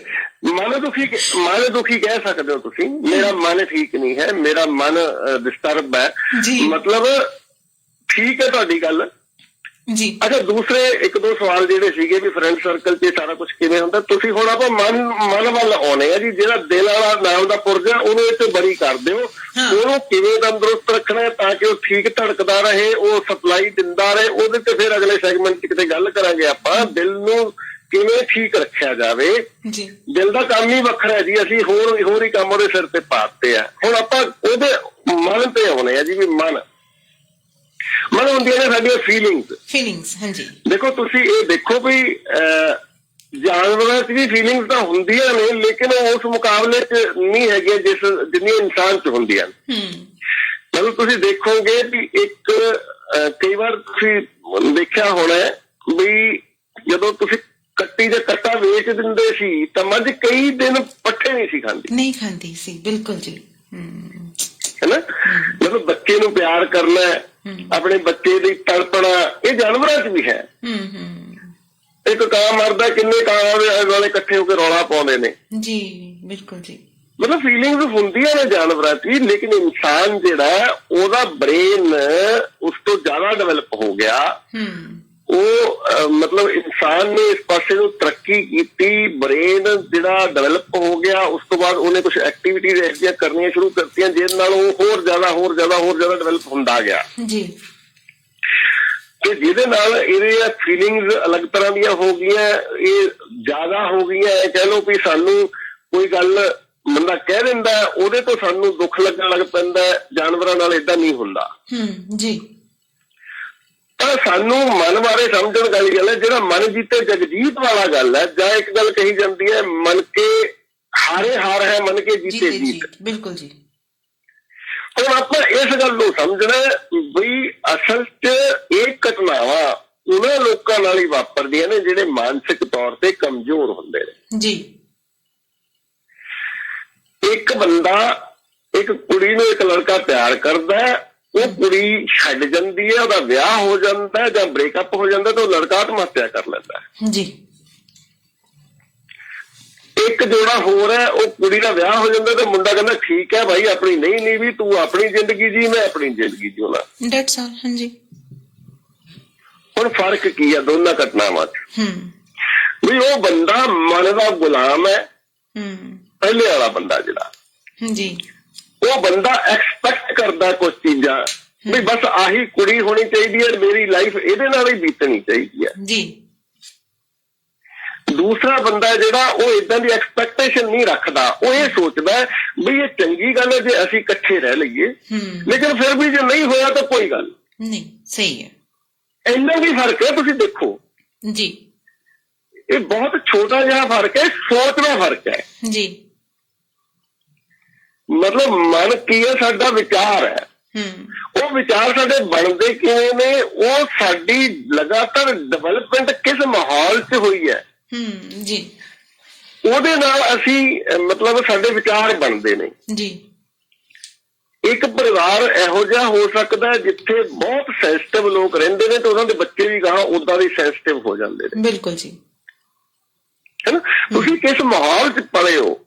ਹਾਂਜੀ। ਹੁਣ ਇੱਕ ਬੱਚਾ ਜਿਹੜਾ ਛੋਟਾ ਜਿਹਾ ਬੱਚਾ, ਉਹਨੂੰ ਤੁਸੀਂ ਜੰਗਲ 'ਚ ਛੱਡ ਦਿਓ, ਹਾਂਜੀ, ਉਹ ਜਾਨਵਰਾਂ 'ਚ ਹੀ ਪਲਦਾ, ਉਹ ਜਾਨਵਰਾਂ 'ਚ ਹੀ ਵੱਡਾ ਹੁੰਦਾ ਹੈ, ਤਾਂ ਤੁਸੀਂ ਦੇਖੋਗੇ ਉਹ ਕਿਸੇ ਕੁੜੀ ਵੱਲੋਂ ਦੇਖੇਗਾ ਉਹਨੂੰ ਫਰਕ ਹੀ ਨਹੀਂ ਪੈਣਾ। ਬਿਲਕੁਲ। ਹੈ ਨਾ, ਉਹਨੂੰ ਪਤਾ ਹੀ ਨਹੀਂ ਹੈ ਇਸ ਗੱਲ ਦਾ ਵੀ ਇਹ ਅਟਰੈਕਸ਼ਨ ਕੀ ਹੁੰਦੀ ਹੈ, ਪਿਆਰ ਕੀ ਹੁੰਦਾ। ਉਹ ਤਾਂ ਜਾਨਵਰਾਂ ਨਾਲ ਹੀ ਖੇਡੇਗਾ, ਉਹਨਾਂ ਨਾਲ ਹੀ ਪਿਆਰ ਕਰੇਗਾ। ਤਾਂ ਅਸੀਂ ਜਿਹੋ ਜਿਹੇ ਮਾਹੌਲ 'ਚ ਪਲਦੇ ਆ, ਉਸੇ ਤਰ੍ਹਾਂ ਦਾ ਸਾਡਾ ਮਾਨਸਿਕ ਪੱਧਰ ਵੀ ਉਸੇ ਤਰ੍ਹਾਂ ਦਾ ਹੋ ਜਾਂਦਾ ਹੈ ਜੀ। ਹੁਣ ਸਭ ਤੋਂ ਵੱਡੀ ਚੀਜ਼ ਇਹਦੇ 'ਚ ਹੁੰਦੀ ਹੈ ਐਕਸਪੈਕਟੇਸ਼ਨ, ਜਿਹੜੀ ਅਸੀਂ ਉਮੀਦ ਕਰਦੇ ਹਾਂ। ਮੈਂ ਇੱਕ ਪਹਿਲੇ ਸੈਗਮੈਂਟ 'ਚ ਗੱਲ ਕੀਤੀ ਸੀ ਵੀ ਜਦੋਂ ਅਸੀਂ ਐਕਸਪੈਕਟੇਸ਼ਨ ਕਰਦੇ ਹਾਂ ਉਦੋਂ ਸਾਡਾ ਦਿਲ ਟੁੱਟਦਾ, ਜਿਹਨੂੰ ਆਪਾਂ ਦਿਲ ਟੁੱਟਦਾ ਕਹਿੰਦੇ, ਉਦੋਂ ਅਸੀਂ ਨਿਰਾਸ਼ ਹੁੰਦੇ ਹਾਂ ਜੀ। ਜਦੋਂ ਸਾਡੀ ਇੱਛਾ ਪੂਰੀ ਨਹੀਂ ਹੁੰਦੀ ਉਹ ਤਾਂ ਹੀ ਆਪਾਂ ਨਿਰਾਸ਼ ਹੁੰਦੇ ਹਾਂ, ਕਿਉਂਕਿ ਅਸੀਂ ਇੱਛਾ ਕਰਦੇ ਹਾਂ ਜੀ। ਬੱਚੇ ਮਾਂ-ਬਾਪ ਤੋਂ ਐਕਸਪੈਕਟ ਕਰਦੇ ਨੇ ਵੀ ਜੋ ਮੈਂ ਮੰਗਿਆ ਮੈਨੂੰ ਲਿਆ ਕੇ ਦੇਣ, ਜੋ ਮੈਂ ਮੰਗਿਆ ਮੈਨੂੰ ਲਿਆ ਕੇ ਦੇਣ। ਤੁਸੀਂ ਦੇਖੋ ਇਸ ਗੱਲ ਤੇ ਹੀ ਬੱਚਾ ਖੁਦਕੁਸ਼ੀ ਕਰ ਜਾਂਦਾ, ਘਰਦੇ ਉਹਨੂੰ ਬੁਲਟ ਨਹੀਂ ਲੈ ਕੇ ਦੇ ਰਿਹਾ।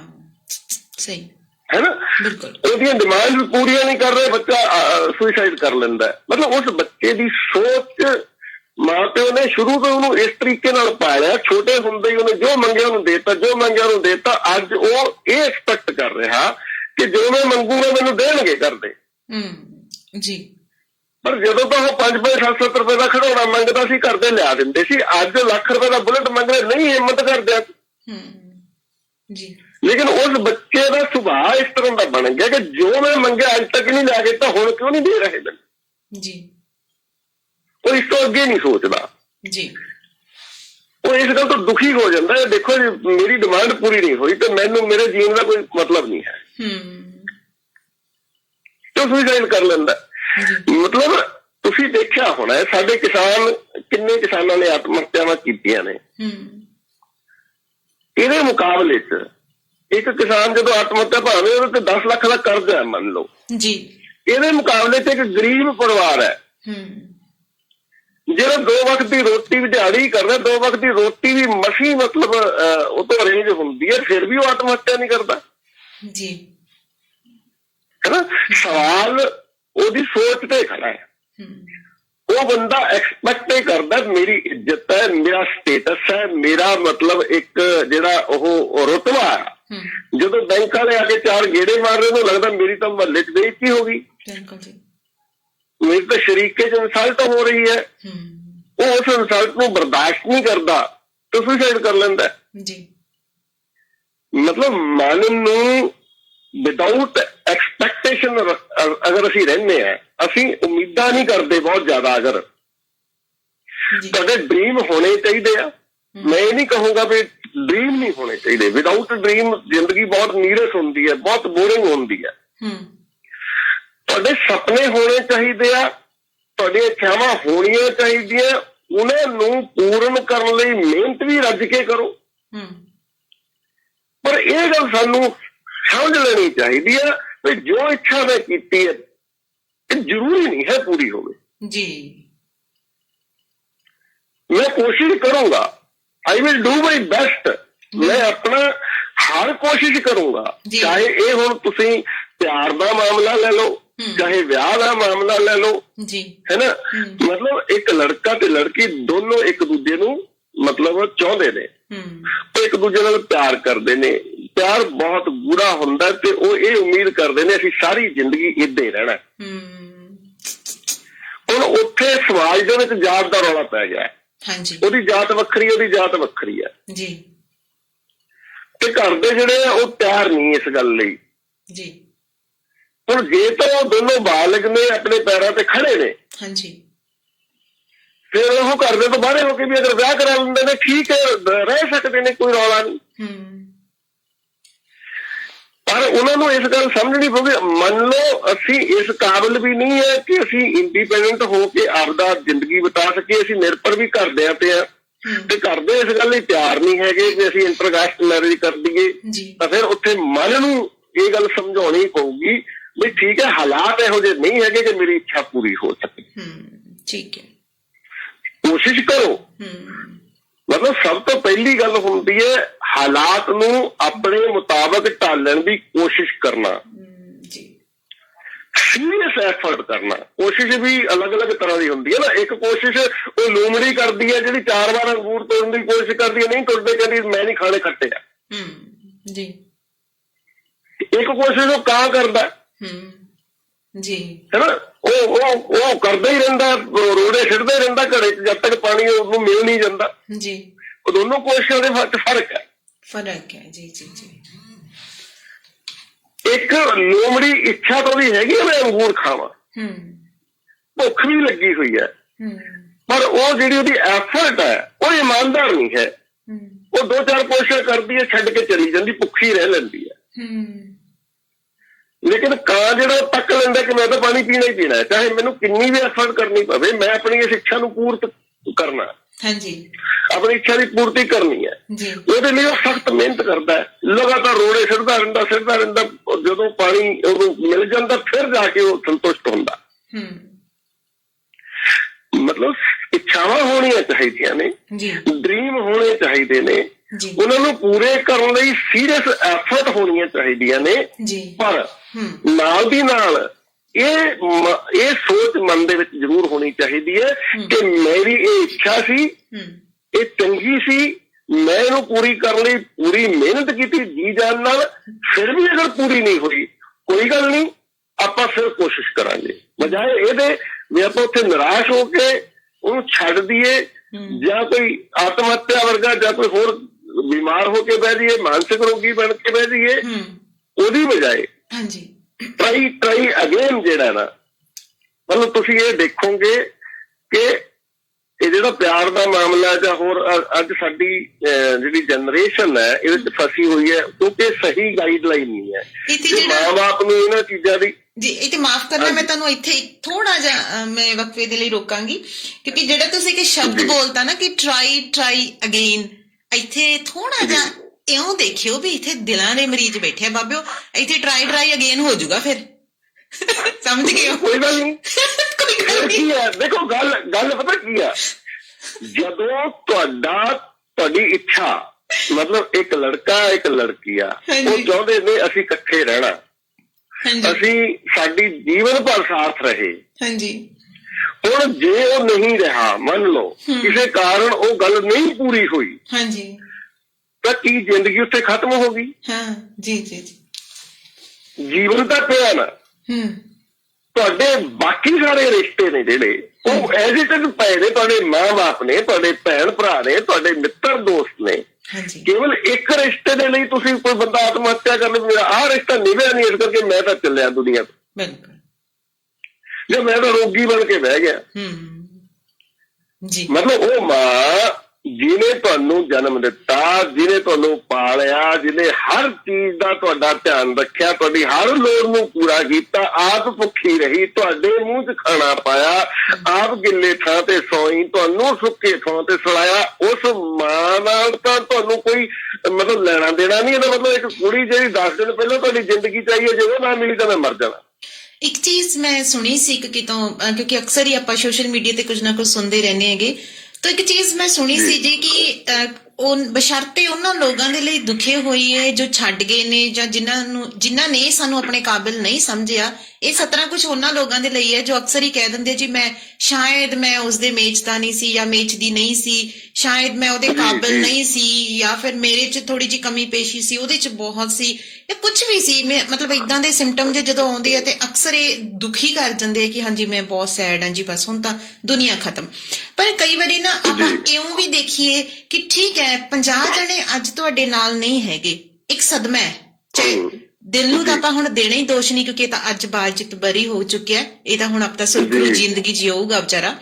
ਅਸੀਂ ਮਨ ਨੂੰ ਕਹਿਣਾ ਵੀ ਠੀਕ ਹੈ 50 ਜਣੇ ਤੇਰੇ ਨਾਲ ਨਹੀਂ, ਪਰ ਇੱਕ ਜਣਾ ਜੋ ਸਿਰਫ ਤੇਰੇ ਚਿਹਰੇ ਤੇ ਖੁਸ਼ੀ ਨੂੰ ਦੇਖ ਕੇ ਜਿਉ ਰਿਹਾ, ਜੋ ਹਮੇਸ਼ਾ ਚੜ੍ਹਦੇ ਦਿਨ ਦੇ ਇੱਕ ਪਿਆਰੇ ਜਿਹੇ ਮੈਸੇਜ ਦੇ ਨਾਲ ਇਹੋ ਕਹਿੰਦਾ ਕਿ ਹੱਸਦਾ ਰਹਿ ਜਾਂ ਹੱਸਦੀ ਰਹਿ, ਤਾਂ ਆਪਾਂ ਉਹ ਇੱਕ ਦੇ ਲਈ ਜਿਉਣਾ ਛੱਡ ਕੇ ਜੋ 50 ਸਾਨੂੰ ਛੱਡ ਕੇ ਗਏ ਆ ਉਹਨਾਂ ਦੇ ਪਿੱਛੇ ਮਰਨ ਚਲੇ ਜਾਂਦੇ ਵੀ ਜੇ ਉਹ ਗਏ ਤਾਂ ਹੁਣ ਦੁਨੀਆ ਖਤਮ, ਸਾਡਾ ਤਾਂ ਕੁਛ ਹੈ ਹੀ ਨਹੀਂ।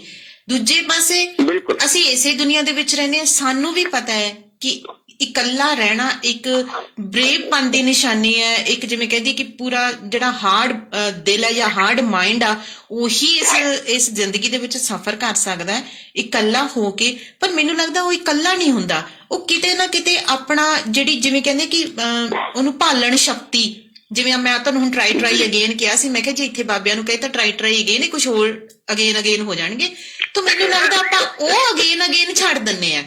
ਆਪਾਂ ਨੂੰ ਪਿਆਰ ਕਰਨ ਵਾਲਿਆਂ ਨੂੰ ਆਪਣੇ ਨੇੜੇ ਆਉਣ ਹੀ ਨਹੀਂ ਦਿੰਦੇ। ਆਪਾਂ ਜਿਹੜੇ ਉਹ 50 ਨਫ਼ਰਤ ਕਰਨ ਵਾਲੇ ਆ ਉਹ ਨਫ਼ਰਤ ਕਰਕੇ ਕਦੋਂ ਦੇ ਜਾ ਚੁੱਕੇ ਹੁੰਦੇ ਆ, ਪਰ ਆਪਾਂ ਫਿਰ ਵੀ ਉਹਨਾਂ ਦੇ ਪੂੰਛ ਦੇ ਵਾਲਾਂ ਦੇ ਨਾਲ ਗੰਢਾ ਪਾਈ ਬੈਠੇ ਹੁੰਦੇ ਆ ਵੀ ਮੈਂ ਹੀ ਨਹੀਂ ਤੈਨੂੰ ਛੱਡਣਾ, ਤੂੰ ਛੱਡ ਗਿਆ ਤਾਂ ਛੱਡ ਗਿਆ, ਮੈਂ ਤੇਰੀਆਂ ਯਾਦਾਂ ਨੂੰ ਨਹੀਂ ਛੱਡਣਾ, ਮੈਂ ਤੇਰੇ 3600 ਸਿਆਪਿਆਂ ਨੂੰ ਨਹੀਂ ਛੱਡਣਾ, ਤੇ ਮੈਂ ਤੈਨੂੰ ਨਹੀਂ ਛੱਡਣਾ, ਜਦ ਕਿ ਉਹ ਕਦੋਂ ਦੇ ਆਪਣੀ ਜ਼ਿੰਦਗੀ ਦੇ ਅੱਗੇ ਨਿਕਲ ਚੁੱਕੇ ਹੁੰਦੇ ਆ। ਪਰ ਇੱਧਰ ਜੇ 2-4 ਜਣੇ ਸਾਨੂੰ ਪਸੰਦ ਕਰਦੇ ਆ ਜਾਂ ਸਾਡੀਆਂ ਮੂਵਮੈਂਟਸ ਉਹਨਾਂ ਨੂੰ ਪਸੰਦ ਆ, ਅਸੀਂ ਕਹਿੰਦੇ ਨਹੀਂ ਯਾਰ ਤੁਸੀਂ ਦਫਾ ਹੋ ਪਰਾਂ, ਤੁਹਾਡਾ ਕੁਛ ਨਹੀਂ ਮੇਰੀ ਜ਼ਿੰਦਗੀ 'ਚ, ਮੇਰੀ ਤਾਂ ਜ਼ਿੰਦਗੀ ਉਹ ਸੀ ਤੇ ਉਹ ਗਈ ਤੇ ਹੁਣ ਮੇਰੀ ਜ਼ਿੰਦਗੀ ਗਈ। ਇਹ ਮਸਲਾ ਸਾਡੇ ਕਈ ਲੋਕਾਂ ਦਾ ਹੁੰਦਾ ਆ। ਇਹਦੇ ਤੇ ਨਾ ਇੱਕ ਖਤਮ ਹੋ ਗਈ ਗੱਲ ਤੁਹਾਡੀ? ਹਾਂਜੀ ਖਤਮ ਹੋ ਗਈ। ਇਹਦੇ ਉੱਤੇ ਇੱਕ ਬਹੁਤ ਸੋਹਣੀ ਕਹਾਣੀ ਛੋਟੀ ਜਿਹੀ ਇੱਕ, ਹਾਂਜੀ, ਇੱਕ ਨਾ ਗੁਰੂ ਤੇ ਉਹਦੇ ਚੇਲੇ ਜੀ ਕਿਤੇ ਜਾ ਰਹੇ ਨੇ, ਉਹਨਾਂ ਦੇ ਮੁਤਾਬਕ ਮਤਲਬ ਔਰਤ ਨੂੰ ਛੂਣਾ ਮਤਲਬ ਗੁਨਾਹ ਸਮਝਦੇ ਨੇ, ਤੇ ਉਹ ਕਿਤੇ ਜਾ ਰਹੇ ਨੇ ਤੇ ਇੱਕ ਨਦੀ ਪਾਰ ਕਰਨੀ ਹੁੰਦੀ ਉਹਨਾਂ ਨੇ ਜੀ। ਉਸ ਨਦੀ ਦੇ ਕਿਨਾਰੇ ਇੱਕ ਬੜੀ ਖੂਬਸੂਰਤ ਔਰਤ ਖੜੀ ਹੈ, ਉਹ ਕਹਿੰਦੀ ਵੀ ਮੈਨੂੰ ਤੈਰਨਾ ਨਹੀਂ ਆਉਂਦਾ, ਮੈਨੂੰ ਨਦੀ ਪਾਰ ਕਰਨੀ ਹੈ, ਮੇਰੀ ਮਦਦ ਕਰੋ ਜੀ। ਉਹ ਜਿਹੜਾ ਗੁਰੂ ਹੁੰਦਾ ਹੈ ਉਹਨੂੰ ਮੋਢਿਆਂ ਤੇ ਚੱਕ ਲੈਂਦਾ ਹੈ ਤੇ ਨਦੀ ਪਾਰ ਕਰਾ ਕੇ ਦੂਜੇ ਕਿਨਾਰੇ ਉਤਾਰ ਦਿੰਦਾ ਜੀ। ਕਾਫੀ ਦੂਰ ਜਾ ਕੇ ਉਹ ਚੇਲੇ ਬੜੇ ਹੈਰਾਨ ਨੇ ਵੀ ਸਾਨੂੰ ਤਾਂ ਗੁਰੂ ਸਿੱਖਿਆ ਇਹ ਦਿੰਦਾ ਵੀ ਔਰਤ ਦੇ ਨੇੜੇ ਨਹੀਂ ਜਾਣਾ, ਔਰਤ ਨਾਲ ਮਤਲਬ ਕੋਈ ਰਿਸ਼ਤਾ ਨਹੀਂ ਰੱਖਣਾ, ਤੇ ਆਪ ਇਹਨੇ ਕੀ ਕੀਤਾ? ਮੈਂ ਮਿੰਨੀ ਕਹਾਣੀ ਸੁਣਾਈ ਸੀ ਸੋਮਵਾਰ ਨੂੰ ਇਹ। ਅੱਛਾ ਜੀ। ਆਪ ਕਾਫੀ ਸਾਰੀ ਦੂਰ ਜਾ ਕੇ ਨਾ ਇੱਕ ਚੇਲਾ ਹਿੰਮਤ ਕਰਕੇ ਪੁੱਛ ਲੈਂਦਾ ਤੇ ਗੁਰੂ ਜੀ ਤੁਸੀਂ ਆਹ ਕੀ ਕੀਤਾ? ਕਹਿੰਦਾ ਕੀ ਕੀਤਾ? ਕਹਿੰਦਾ ਵੀ ਸਾਨੂੰ ਇਹ ਸਿੱਖਿਆ ਦਿੰਦੇ ਤੁਸੀਂ ਤਾਂ ਉਹਨੂੰ ਮੋਢੇ ਤੇ ਚੱਕ ਕੇ ਪਾਰ ਕਰਾਤਾ। ਤਾਂ ਗੁਰੂ ਕਹਿੰਦਾ ਵੀ ਮੈਂ ਤਾਂ ਦੇਖ ਉਸ ਕਿਨਾਰੇ ਉਹਨੂੰ ਚੱਕਿਆ ਸੀ, ਦੂਜੇ ਕਿਨਾਰੇ ਲਾਤਾ, ਪਰ ਤੂੰ ਆਪਣੇ ਵਿਚਾਰਾਂ ਚ ਉਹਨੂੰ ਏਡੀ ਦੂਰ ਤੱਕ ਚੱਕੀ ਫਿਰਦਾ ਰਿਹਾ। ਹਾਂ ਸਹੀ ਹੈ, ਤੇਰੀ ਸੋਚ ਦੇ ਵਿੱਚ ਸੀ ਉਹ, ਤੇ ਮੇਰੀ ਸੋਚ ਦੇਖ ਤੂੰ, ਮੈਂ ਤਾਂ ਉੱਥੇ ਲਾਤਾ, ਖਤਮ ਹੋ ਗਈ ਕਹਾਣੀ। ਹਾਂਜੀ, ਪਰ ਤੂੰ ਕਿੰਨਾ ਸਮਾਂ ਉਹਨੂੰ ਨਾਲ ਚੱਕੀ ਫਿਰਦਾ ਹੈ। ਅਸਲ ਦੇ ਵਿੱਚ ਸਾਡੀਆਂ ਇਹ ਜਿਹੜੀਆਂ ਸੋਚਾਂ ਨੇ ਜਿਹਨਾਂ ਤੋਂ ਅਸੀਂ ਖਹਿੜਾ ਨਹੀਂ ਛੁਡਾ ਪਾਉਂਦੇ, ਜਿਹਦੇ ਕਰਕੇ ਅਸੀਂ ਦੁਖੀ ਜੀਵਨ ਬਤੀਤ ਕਰਦੇ ਹਾਂ। ਇੱਕ ਅਧਿਆਪਕ ਇੱਕ ਕਲਾਸ 'ਚ ਆਉਂਦਾ ਹੈ, ਉਹ ਇੱਕ ਸਬਕ ਦਿੰਦਾ ਹੈ, ਉਹ ਕੀ ਕਹਿੰਦਾ ਵੀ ਆਹ ਦੇਖੋ ਮੇਰੇ ਹੱਥ 'ਚ ਇੱਕ ਪਾਣੀ ਦਾ ਗਿਲਾਸ ਹੈ, ਉਹ ਬਾਂਹ ਸਿੱਧੀ ਕਰਕੇ ਨਾ ਉਸ ਪਾਣੀ ਭਰੇ ਹੋਏ ਗਿਲਾਸ ਨੂੰ ਫੜੀ ਰੱਖਦਾ ਹੈ। ਉਹ ਕਹਿੰਦਾ ਵੀ ਜੇ ਮੈਂ ਇਹਨੂੰ 2 ਮਿੰਟ ਏਦਾਂ ਹੀ ਰੱਖਦਾ ਹੈ ਤਾਂ ਕੁਝ ਨਹੀਂ ਹੋਏਗਾ। ਹਾਂਜੀ। ਲੇਕਿਨ ਜੇ ਮੈਂ 10 ਮਿੰਟ ਏਦਾਂ ਰੱਖੂੰਗਾ, ਹੌਲੀ ਹੌਲੀ ਮੇਰੀ ਬਾਂਹ 'ਚ ਦਰਦ ਹੋਣਾ ਸ਼ੁਰੂ ਹੋਏਗਾ ਜੀ। ਜੇ ਮੈਂ ਅੱਧਾ ਘੰਟਾ ਰੱਖਦਾ ਤੇ ਮੇਰੀ ਬਾਂਹ ਕੰਬਣ ਲੱਗ ਜਾਏਗੀ। ਹਾਂਜੀ। ਜੇ ਮੈਂ ਹੋਰ ਲੰਬਾ ਸਮਾਂ ਇਹਨੂੰ ਫੜੀ ਰੱਖਦਾ ਤਾਂ ਇੱਕ ਸਟੇਜ ਆਊਗੀ ਜਦੋਂ ਮੇਰੀ ਬਾਂਹ ਜਿਹੜੀ ਹੈ ਉਹ ਸੌ ਸਕਦੀ ਹੈ, ਡੈਮੇਜ ਵੀ ਹੋ ਸਕਦਾ ਹੈ, ਮਤਲਬ ਉਹਦੇ 'ਚ। ਤੇ ਇਹਦਾ ਹੱਲ ਕੀ ਆ? ਇਹਦਾ ਹੱਲ ਕੀ ਹੈ? ਮਤਲਬ ਮੇਰੀ ਬਾਂਹ ਨੂੰ ਬਹੁਤ ਤਕਲੀਫ ਹੋ ਰਹੀ ਹੈ, ਮੈਂ ਗਲਾਸ ਨੂੰ ਫੜ ਕੇ ਰੱਖਿਆ ਹੋਇਆ, ਬਹੁਤ ਤਕਲੀਫ ਹੋ ਰਹੀ ਹੈ, ਮੈਂ ਉਹਨੂੰ ਬਾਂਹ ਨੂੰ ਸਟੇਬਲ ਕਰਨ ਦੀ ਕੋਸ਼ਿਸ਼ ਕਰ ਰਿਹਾ, ਕਦੀ ਉਹਨੂੰ ਫੜ ਕੇ ਦੂਜੇ ਹੱਥ ਦਾ ਸਹਾਰਾ ਦੇਣਾ, ਕਿੱਦਾਂ ਸੌਖਾ ਤਰੀਕੇ ਗਲਾਸ ਨੂੰ ਛੱਡ ਦੇਵਾਂ ਜੀ। ਅਲਟੀਮੇਟਲੀ ਉਹਦਾ ਹੱਲ ਇਹੀ ਹੈ, ਗਲਾਸ ਨੂੰ ਹੱਥ 'ਚ ਛੱਡਣਾ ਪਊਗਾ। ਹਾਂਜੀ, ਬਿਲਕੁਲ। ਮਤਲਬ ਸਾਡੀਆਂ ਸੋਚਾਂ, ਸਾਡੇ ਵਿਚਾਰ ਜੀ ਸਾਨੂੰ ਤਕਲੀਫ ਦੇ ਰਹੇ ਨੇ, ਅਸੀਂ ਉਹਨਾਂ ਨੂੰ ਛੱਡਣ ਨੂੰ ਤਿਆਰ ਜੀ। ਜਿਹੜੇ ਵਿਚਾਰ, ਜਿਹੜੀ ਸੋਚ ਤੁਹਾਨੂੰ ਤਕਲੀਫ ਦੇ ਰਹੀ ਹੈ ਨਾ, ਉਹਨੂੰ ਛੱਡ ਦਿਓ ਜੀ। ਜ਼ਿੰਦਗੀ ਬਹੁਤ ਵੱਡੀ ਹੈ, ਮਤਲਬ ਦੁਨੀਆ ਬਹੁਤ ਵੱਡੀ ਹੈ। ਤੁਸੀਂ ਆਪਣੀ ਉਸ ਛੋਟੀ ਜਿਹੀ ਦੁਨੀਆ ਖੂਹ ਦੇ ਡੱਡੂ ਬਣ ਕੇ ਮਤ ਰਹੋ। ਤੁਸੀਂ ਅਗਰ ਇੱਕ ਕੁੜੀ ਤੁਹਾਨੂੰ ਛੱਡ ਗਈ ਹੈ ਜਾਂ ਇੱਕ ਮੁੰਡਾ ਤੁਹਾਨੂੰ ਛੱਡ ਗਿਆ ਤਾਂ ਇੱਥੇ ਤੁਹਾਡੀ ਜ਼ਿੰਦਗੀ ਖਤਮ ਨਹੀਂ ਹੋ ਜਾਂਦੀ। ਬਿਲਕੁਲ ਜੀ। ਇਹ ਉਮੀਦ ਅਜੇ ਵੀ ਬਰਕਰਾਰ ਹੈ ਕਿ ਉਸ ਤੋਂ ਕਈ ਗੁਣਾ ਗੁਣਵੰਤੀ, ਚੰਗੀ ਸੁਭਾਅ ਦੀ, ਚੰਗੀ ਨੇਚਰ ਦੀ ਕੁੜੀ ਅੱਗੇ ਤੁਹਾਨੂੰ ਮਿਲ ਸਕਦੀ ਹੈ, ਤੁਹਾਡੀ ਜ਼ਿੰਦਗੀ 'ਚ ਆ ਸਕਦੀ, ਚਾਹੇ ਵਿਆਹ ਕਰਾ ਕੇ ਆਵੇ ਚਾਹੇ ਕਿਵੇਂ ਆਵੇ। ਮੈਂ ਇੱਥੇ ਨਾ ਅੱਜ ਇੱਕ ਪਰਸਨ ਨੂੰ ਯਾਦ ਕਰੂੰਗੀ, ਬਟ ਮੈਨੂੰ ਨਹੀਂ ਪਤਾ ਉਹ ਮੈਨੂੰ ਸੁਣਦੇ ਆ ਕਿ ਨਹੀਂ ਸੁਣਦੇ ਆ। ਕੋਈ ਜ਼ਿੰਦਗੀ ਦਾ ਮਸਲਾ ਸੀ, ਮੈਂ ਉਹਨਾਂ ਦੇ ਅੱਗੇ ਰੱਖਿਆ ਸੀਗਾ। ਕੋਈ ਜਿੱਦਾਂ ਸਾਡਾ ਹੁੰਦਾ ਕਿ ਅਸੀਂ ਆਪਣੇ ਵੱਡਿਆਂ ਨੂੰ ਕੋਈ ਗੱਲ ਦੱਸਦੇ ਹਾਂ, ਤਾਂ ਮੈਂ ਉਹਨਾਂ ਨੂੰ ਕੋਈ ਗੱਲ ਦੱਸੀ ਤਾਂ ਮੈਨੂੰ ਉਹਨਾਂ ਦੀ ਨਾ ਇੱਕ ਲਾਈਨ, ਮੈਨੂੰ ਲੱਗਦਾ ਵੀ ਮੈਂ ਮਰਦੀ ਮਰ ਜਾਣਾ, ਪਰ ਮੈਂ ਉਹ ਲਾਈਨ ਕਦੇ ਜ਼ਿੰਦਗੀ 'ਚ ਭੁੱਲੂੰਗੀ ਨਹੀਂ। ਤਾਂ ਮੇਰੇ ਕਿਸੇ ਮਸਲੇ ਤੇ ਉਹਨਾਂ ਨੇ ਇੱਕ ਚੀਜ਼ ਕਹੀ ਸੀ ਕਿ ਮਨਜੀਤ, ਅਗਰ ਪਰਤ ਕੇ ਵੇਖੋਗੇ ਨਾ, ਪਿੱਛੇ ਮੁੜ ਕੇ ਵੇਖੋਗੇ ਤਾਂ ਪਿੱਛੇ ਵਾਲਾ ਸਮਾਂ ਜਿਹੜਾ ਤੁਸੀਂ ਇੰਜੋਏ ਕੀਤਾ, ਤੁਸੀਂ ਮਾਣਿਆ, ਤੇ ਤੁਹਾਨੂੰ ਪਤਾ ਹੈ ਵੀ ਜੇ ਤੁਸੀਂ ਵਾਪਸ ਉਸੇ ਮੋੜ ਤੇ ਵਾਪਸ ਜਾਂਦੇ ਹੋ ਤਾਂ ਉੱਥੇ ਤੁਹਾਨੂੰ ਕੀ ਫੇਸ ਕਰਨਾ ਪਵੇਗਾ ਤੇ ਕੀ ਹੋਰ ਨਵਾਂ ਐਡ ਹੋ ਜਾਏਗਾ, ਇਹ ਤੁਹਾਨੂੰ ਅਹਿਸਾਸ ਹੈ। ਪਰ ਜਿਹੜਾ ਅਗਲਾ ਸਮਾਂ ਆ ਉਹ ਬਿਲਕੁਲ ਚਿੱਟਾ ਆ, ਉਹ ਸਾਫ਼ ਹੈ ਤੇ ਤੈਨੂੰ ਉੱਥੇ ਕੁਛ ਨਹੀਂ ਪਤਾ। ਉੱਥੇ ਸਿਰਫ ਜੋ ਤੂੰ ਲੱਭੇਂਗੀ ਜਾਂ ਤੂੰ ਛਾਪੇਂਗੀ ਉਸ ਚਿੱਟੇ ਰੰਗ ਦੇ ਵਿੱਚ, ਜੋ ਤੂੰ ਰੰਗ ਲੱਭੇਂਗੀ, ਤੈਨੂੰ ਉਹ ਰੰਗ ਮਿਲਣ ਦੀ ਆਸ ਹੈਗੀ ਆ।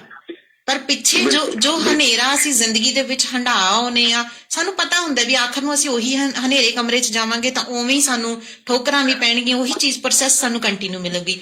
ਪਰ ਆਉਣ ਵਾਲਾ ਫਿਊਚਰ, ਚਾਹੇ ਜ਼ਿੰਦਗੀ ਦੇ ਤੁਹਾਡੇ ਆਉਂਦੇ 4 ਸਾਲ ਹੈ, 5 ਸਾਲ ਹੈ, ਤੁਹਾਨੂੰ ਇੱਕ ਹੋਰ ਟਾਰਗੇਟ ਮਿਲ ਜਾਂਦਾ, ਇੱਕ ਹੋਰ ਗੋਲ ਮਿਲ ਜਾਂਦਾ ਕਿ ਮੈਂ ਜ਼ਿੰਦਗੀ 'ਚ ਜੇ ਇਹ ਨਹੀਂ ਹੁਣ ਆਹ ਪੜਾਅ 'ਚ ਨਹੀਂ ਕੀਤਾ, ਮੈਂ ਅੱਗੇ ਕੁਝ ਹੋਰ ਕਰੂੰਗਾ। ਤਾਂ ਉਹਦੇ ਲਈ ਤੁਹਾਨੂੰ ਮੌਕੇ ਮਿਲਦੇ ਆ। ਪਿਛਲੇ ਮੌਕਿਆਂ ਦੇ ਵਿੱਚ ਫੇਰ ਉਲਝਣ ਦੀ ਬਜਾਏ ਆਉਣ ਵਾਲੇ ਜ਼ਿੰਦਗੀ ਦੇ ਨਵੇਂ ਮੌਕਿਆਂ ਨੂੰ ਤੁਸੀਂ ਹੰਢਾ ਸਕਦੇ ਹੋ। ਤਾਂ ਮੈਨੂੰ ਉਹਨਾਂ ਦੀ ਇਹ ਕਹੀ ਗੱਲ ਬਹੁਤ ਵਧੀਆ ਲੱਗਦੀ ਹੈ। ਅੱਜ ਵੀ ਮੈਂ ਜਦੋਂ ਕਿਸੇ ਮਸਲੇ 'ਚ ਉਲਝੀ ਹੁੰਦੀ ਹੈ ਤਾਂ ਮੈਂ ਇਹ ਸਤਰ ਨੂੰ ਜ਼ਰੂਰ ਯਾਦ ਰੱਖਦੀ ਹਾਂ ਕਿ ਜੋ ਬੀਤੇ ਆ ਠੀਕ ਹੈ, ਉਹ ਮੈਂ ਹੰਢਾਇਆ, ਪਰ ਜੋ ਮੈਂ ਹੰਢਾਉਣ ਜਾ ਰਹੀ ਹਾਂ ਉਹਦੇ ਵਿੱਚ ਕੁਝ ਨਵਾਂ ਮਿਲ ਸਕਦਾ। ਇਹ ਆਸ ਕਹਿੰਦੇ ਹੁੰਦੇ, ਵੈਸੇ ਆਸ ਬਹੁਤ ਔਖੀ ਹੈ ਛੱਡਣੀ, ਪਰ ਆਸਾਂ ਪੋਜ਼ਿਟਿਵਿਟੀ ਦੇ ਨਾਲ ਔਰ ਨਵਾਂ ਕਰਨ ਦੇ ਨਾਲ ਜੇਕਰ ਕੰਟੀਨਿਊ ਰੱਖਦੇ ਆ ਤਾਂ ਬੈਟਰ ਕੁਝ ਨਾ ਕੁਝ ਮਿਲਦਾ ਹੈਗਾ। ਸਮਾਂ ਕਿੰਨਾ ਆਪਣੇ ਕੋਲ ਜੀ? ਆਪਣੇ ਕੋਲੇ ਤਾਂ ਸਮਾਂ ਵਾਧੂ ਹੈ ਜੀ। ਅੱਜ ਨਹੀਂ ਆਪਾਂ ਸਮੇਂ ਦੀ ਪਰਵਾਹ ਹੀ ਨਹੀਂ ਕਰਦੇ। ਅੱਜ ਤਾਂ ਦੇਖੋ ਸੁਸਰੀ ਬਣੇ ਬੈਠੇ ਆ ਸਾਰੇ ਜਣੇ। 53 ਮਿੰਟ ਦਾ ਟਾਈਮ ਹੋ ਚੁੱਕਿਆ ਜੀ ਆਪਣੇ ਕੋਲੇ।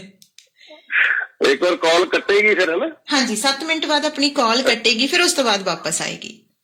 ਚਲੋ ਠੀਕ ਹੈ, ਲਗਾ ਲਿਓ, ਕੋਈ ਗੱਲ ਨਹੀਂ। ਮੈਂ ਵੀ ਅੱਜ ਇਸ ਮੂਡ 'ਚ ਹੋਰ ਗੱਲ ਕੀਤੀ, ਕੋਈ ਗੱਲ ਨਹੀਂ। ਇੱਥੇ ਰੱਖੋ ਫਿਰ, ਆਹ ਬਣੇ ਸਾਡੇ ਡਾਕਟਰ ਸਾਹਿਬ, ਅਸੀਂ ਸਾਰੇ ਮਰੀਜ਼, ਤੁਸੀਂ ਸਾਡੇ ਪੱਕੇ ਡਾਕਟਰ ਹੋ ਗਏ, ਫੈਮਿਲੀ ਡਾਕਟਰ। ਅਸਲ 'ਚ ਨਾ ਦੇਖੋ, ਜ਼ਿੰਦਗੀ ਨੂੰ ਮੰਨਣ ਦੇ 2-3 ਤਰੀਕੇ ਨੇ। ਹਾਂਜੀ। ਅਸਲ ਅਗਰ ਅਸੀਂ ਚਾਹੁੰਦੇ ਆ ਨਾ ਸਾਡਾ ਜੀਵਨ ਬਹੁਤ ਸੋਹਣਾ ਹੋਵੇ, ਸਾਡੇ ਜੀਵਨ 'ਚ ਖੁਸ਼ੀਆਂ ਹੀ ਖੁਸ਼ੀਆਂ ਹੋਣ, ਹਾਂਜੀ, ਹੁਣ ਇਹ ਤੈਅ ਕੌਣ ਕਰਦਾ ਜੀ ਵੀ ਮੇਰੀ ਜੀਵਨ 'ਚ ਦੁੱਖ ਹੋਊਗਾ ਕਿ ਖੁਸ਼ੀ ਹੋਊਗੀ? ਇਹ ਸਾਰਾ ਦਾ ਸਾਰਾ ਕੁਝ ਤੁਸੀਂ ਖੁਦ ਤੈਅ ਕਰਦੇ ਹੋ ਜੀ। ਉਹ ਬੰਦਾ ਇਹ ਕਿਵੇਂ ਹੋ ਜਾਊਗਾ ਜੀ? ਮਤਲਬ ਮੇਰੇ ਕੋਲ ਤਾਂ ਸਾਈਕਲ ਹੈ, ਉਹਦੇ ਕੋਲ ਕਾਰ ਆ, ਮੈਂ ਕਿਵੇਂ ਤੈਅ ਕਰੂੰਗਾ ਵੀ ਮੈਂ ਖੁਸ਼ ਹੋ ਜਾਵਾਂ? ਓਬਵੀਅਸਲੀ ਤੁਹਾਨੂੰ ਇਹ ਨਹੀਂ ਪਤਾ ਵੀ ਉਹ ਕਾਰ ਵਾਲਾ ਕਿੰਨਾ ਦੁਖੀ ਹੈ। ਬਿਲਕੁਲ ਜੀ। ਤੁਸੀਂ ਸਾਈਕਲ ਤੇ ਹੁੰਦੇ ਹੋਏ ਵੀ ਉਸ ਤੋਂ ਜ਼ਿਆਦਾ ਖੁਸ਼ ਹੋ। ਮਤਲਬ ਸਵਾਲ ਇਹ ਹੈ, ਇਹਦੇ ਤੇ ਇੱਕ ਹੋਰ ਛੋਟੀ ਜਿਹੀ ਕਹਾਣੀ ਹੈ। ਕੋਈ ਬੰਦਾ ਕਿਸੇ ਉਹਦੇ ਤੋਂ ਗਿਆ ਗੁਰੂ ਕੋ, ਕਹਿੰਦਾ ਵੀ ਮੈਨੂੰ ਨਾ ਖੁਸ਼ੀ ਨਹੀਂ ਲੱਭਦੀ ਜੀ, ਖੁਸ਼ੀ ਨਹੀਂ ਲੱਭਦੀ ਮੈਨੂੰ, ਮੇਰੇ ਜੀਵਨ 'ਚ ਕੋਈ ਖੁਸ਼ੀ ਨਹੀਂ ਹੈ ਜੀ।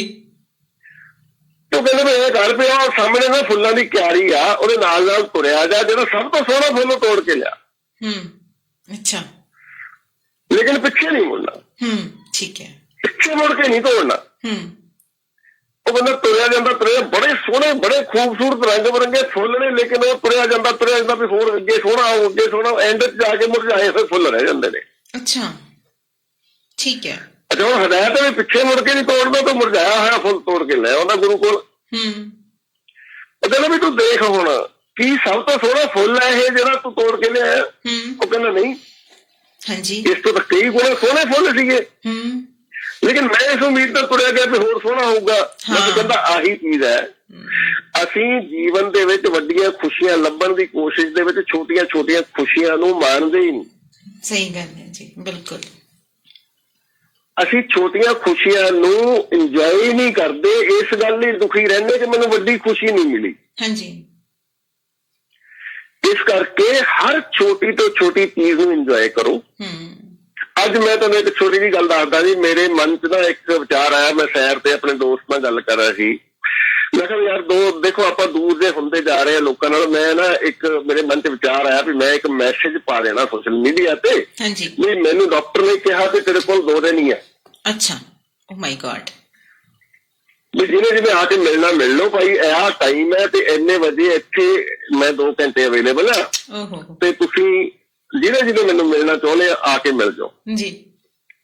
ਦੇਖੀਏ ਤਾਂ ਸਹੀ ਕੌਣ ਕੌਣ ਆਉਂਦਾ। ਅੱਛਾ, ਤਜਰਬਾ ਜ਼ਿੰਦਗੀ ਦਾ ਹੈ ਨਾ।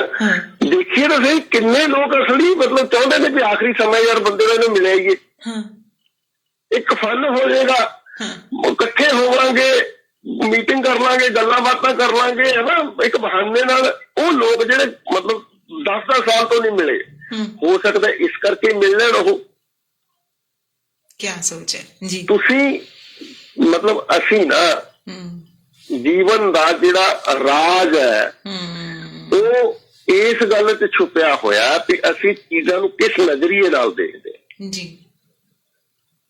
ਮਤਲਬ ਹੁਣ ਤੁਸੀਂ ਦੇਖੋ, ਜਦੋਂ ਕਿਸੇ ਵਿਅਕਤੀ ਦੀ ਮੌਤ ਹੁੰਦੀ ਹੈ ਅਸੀਂ ਉਦਾਂ ਉਹਨੂੰ ਮਿਲਣ ਨਹੀਂ ਜਾਂਦੇ।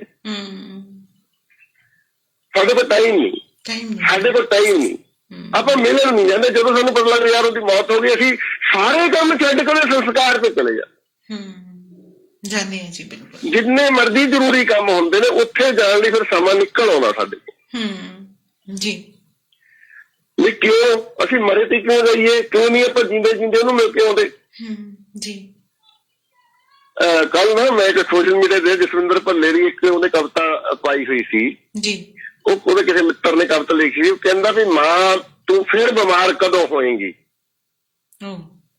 ਅਸਲ 'ਚ ਮੁੰਡਾ ਕੈਨੇਡਾ 'ਚ ਰਹਿੰਦਾ ਹੈ, ਉਹ ਮਾਂ ਇੱਥੇ ਆ ਤੇ ਮਾਂ ਬਿਮਾਰ ਹੁੰਦੀ ਹੈ, ਉਹ ਕੈਨੇਡਾ 'ਚ ਉਹ ਮਾਂ ਨੂੰ ਦੇਖਣ ਆਉਂਦਾ ਹੈ। ਅੱਛਾ, ਉਹਦੇ ਤੇ ਫਿਰ ਉਹਨੇ ਕਵਿਤਾ ਲਿਖੀ ਹੈ ਵੀ ਤੂੰ ਬਿਮਾਰ ਹੋਈ, ਮੈਂ ਉਸ ਤੋਂ ਪਹਿਲਾਂ ਸਮਾਂ ਹੀ ਨਹੀਂ ਕੱਢ ਸਕਿਆ ਤੇਰੇ ਕੋਲ ਆਉਣ ਦਾ, ਕੰਮ ਬਹੁਤ ਆ, ਇਹ ਬਹੁਤ ਹੈ, ਉਹ ਬਹੁਤ ਹੈ, ਬਿਜ਼ੀ ਆ। ਜਿੱਦਣ ਤੂੰ ਬਿਮਾਰ ਹੋਈ ਉਦਣ ਮੈਂ ਵੀ ਆਇਆ, ਦੂਜੇ ਭਰਾ ਵੀ ਆਏ, ਭੈਣਾਂ ਵੀ ਆਈਆਂ, ਸਾਰਾ ਕੁਛ ਇੰਨਾ ਸੋਹਣਾ ਲੱਗਿਆ। ਉਹ ਵਿਹੜਾ ਭਰਿਆ ਹੋਇਆ ਜਿੱਥੇ ਅਸੀਂ ਬਚਪਨ ਬਿਤਾਇਆ। ਬਈ ਤੂੰ ਮੈਨੂੰ ਇਹਦਾ ਦੁਬਾਰਾ ਬਿਮਾਰ ਕਦੋਂ ਹੋਏਗੀ ਜੀ। ਮਤਲਬ ਕੀ ਹੈ, ਜਿਹੜੀਆਂ ਚੀਜ਼ਾਂ ਅਸੀਂ ਕਿਸੇ ਐਮਰਜੈਂਸੀ 'ਚ ਇਸਤੇਮਾਲ ਕਰਦੇ ਹਾਂ, ਉਹ ਚੀਜ਼ਾਂ ਅਗਰ ਅਸੀਂ ਵਿਦਾਊਟ ਐਮਰਜੈਂਸੀ ਆਮ ਜ਼ਿੰਦਗੀ 'ਚ ਇਸਤੇਮਾਲ ਕਰਨ ਲੱਗ ਜਾਈਏ, ਜਿਸ ਬੰਦੇ ਨੂੰ ਮਿਲਣ ਨੂੰ ਦਿਲ ਕਰਦਾ ਛੱਡ ਦਿਓ ਬਾਕੀ ਸਾਰੀਆਂ ਚੀਜ਼ਾਂ, ਜਾ ਕੇ ਮਿਲਿਆ। ਹਾਂ, ਸਹੀ ਹੈ ਨਾ। ਜਿਸ ਨਾਲ ਗੱਲਬਾਤ ਕਰਨ ਨੂੰ ਦਿਲ ਕਰਦਾ, ਮਤਲਬ ਰਜਨੀਸ਼ ਨੇ ਇੱਕ ਜਗ੍ਹਾ ਤੇ ਲਿਖਿਆ ਸੀ, ਕਹਿੰਦਾ ਵੀ ਮੇਰੇ ਮਰਨ ਤੋਂ ਬਾਅਦ ਤੁਸੀਂ ਮੇਰੇ ਬਾਰੇ ਚੰਗੀਆਂ ਚੰਗੀਆਂ ਗੱਲਾਂ ਕਰੋਗੇ, ਮਰਨ ਤੋਂ ਬਾਅਦ ਕਿਉਂ, ਹੁਣ ਕਰ ਲਓ ਨਾ। ਹਾਂ ਸਹੀ, ਨਾਲੇ ਮੈਨੂੰ ਪਤਾ ਲੱਗ ਜਾਣਾ ਆ ਜੀ। ਤਾਂ ਜੀਵਨ ਦਾ ਜਿਹੜਾ ਸੁਖੀ ਜੀਵਨ ਦਾ ਰਾਜ, ਪਹਿਲੀ ਗੱਲ ਤਾਂ ਐਕਸਪੈਕਟੇਸ਼ਨ ਛੱਡ ਦਿਓ, ਉਮੀਦਾਂ ਨਾ ਰੱਖੋ। ਮਤਲਬ ਅਸੀਂ ਮਾਂ-ਬਾਪ ਤੋਂ ਉਮੀਦ ਹੈ, ਸਾਨੂੰ ਬੱਚਿਆਂ ਤੋਂ ਉਮੀਦ ਹੈ, ਸਾਨੂੰ ਰਿਸ਼ਤੇਦਾਰਾਂ ਤੋਂ ਉਮੀਦ ਹੈ। ਮੈਂ ਉਹਨੂੰ ਇੰਨੇ ਰੁਪਏ ਸ਼ਗਨ ਪਾਇਆ ਸੀ, ਉਹਨੇ ਮੈਨੂੰ ਘੱਟ ਪਾਇਆ, ਹੈ ਨਾ। ਇੰਨੀਆਂ ਛੋਟੀਆਂ ਛੋਟੀਆਂ ਚੀਜ਼ਾਂ ਤੇ ਅਸੀਂ ਨਾਰਾਜ਼ ਹੋ ਜਾਂਦੇ ਹਾਂ, ਰਿਸ਼ਤੇਦਾਰੀਆਂ ਟੁੱਟ ਜਾਂਦੀਆਂ ਨੇ, ਸਾਰੀ ਸਾਰੀ ਉਮਰ ਬੋਲਦੇ ਨੇ ਜੀ।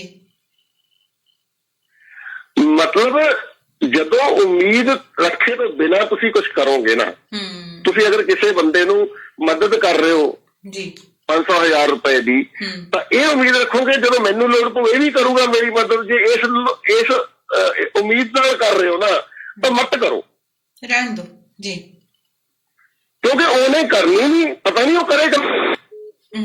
ਕਾਲ ਡ੍ਰੌਪ ਹੋਈ ਹੈ ਜੀ। ਹਾਏ ਹਾਏ ਕਿੰਨਾ ਸੀਰੀਅਸ ਮਾਮਲਾ ਹੈ, ਕਿੰਨੇ ਚੁੱਪ ਦਾ ਦਾਨ ਬਖਸ਼ੀ ਬੈਠੇ ਆ, ਭੋਰਾ ਨਹੀਂ ਆਖੇ ਲੱਗਦੇ। ਇਹਨਾਂ ਦੀਆਂ ਚੈਟਾਂ ਚੱਲਦੀਆਂ ਰਹਿੰਦੀਆਂ ਨੇ ਤੇ ਅੱਜ ਦੇਖ ਲਓ। ਕਿਆ ਬਾਤ ਹੈ ਜੀ, ਕਿਆ ਬਾਤ ਹੈ। So thank you so much ਇਹਨਾਂ ਦਾਨ ਚੁੱਪ ਦਾ ਬਖਸ਼ਣ ਦੇ ਲਈ। ਤੁਹਾਡਾ ਤਹਿ ਦਿਲੋਂ ਧੰਨਵਾਦੀ ਆ ਇਹ ਨਿਮਾਣਾ ਮਨਜੀਤ ਮਾਨ।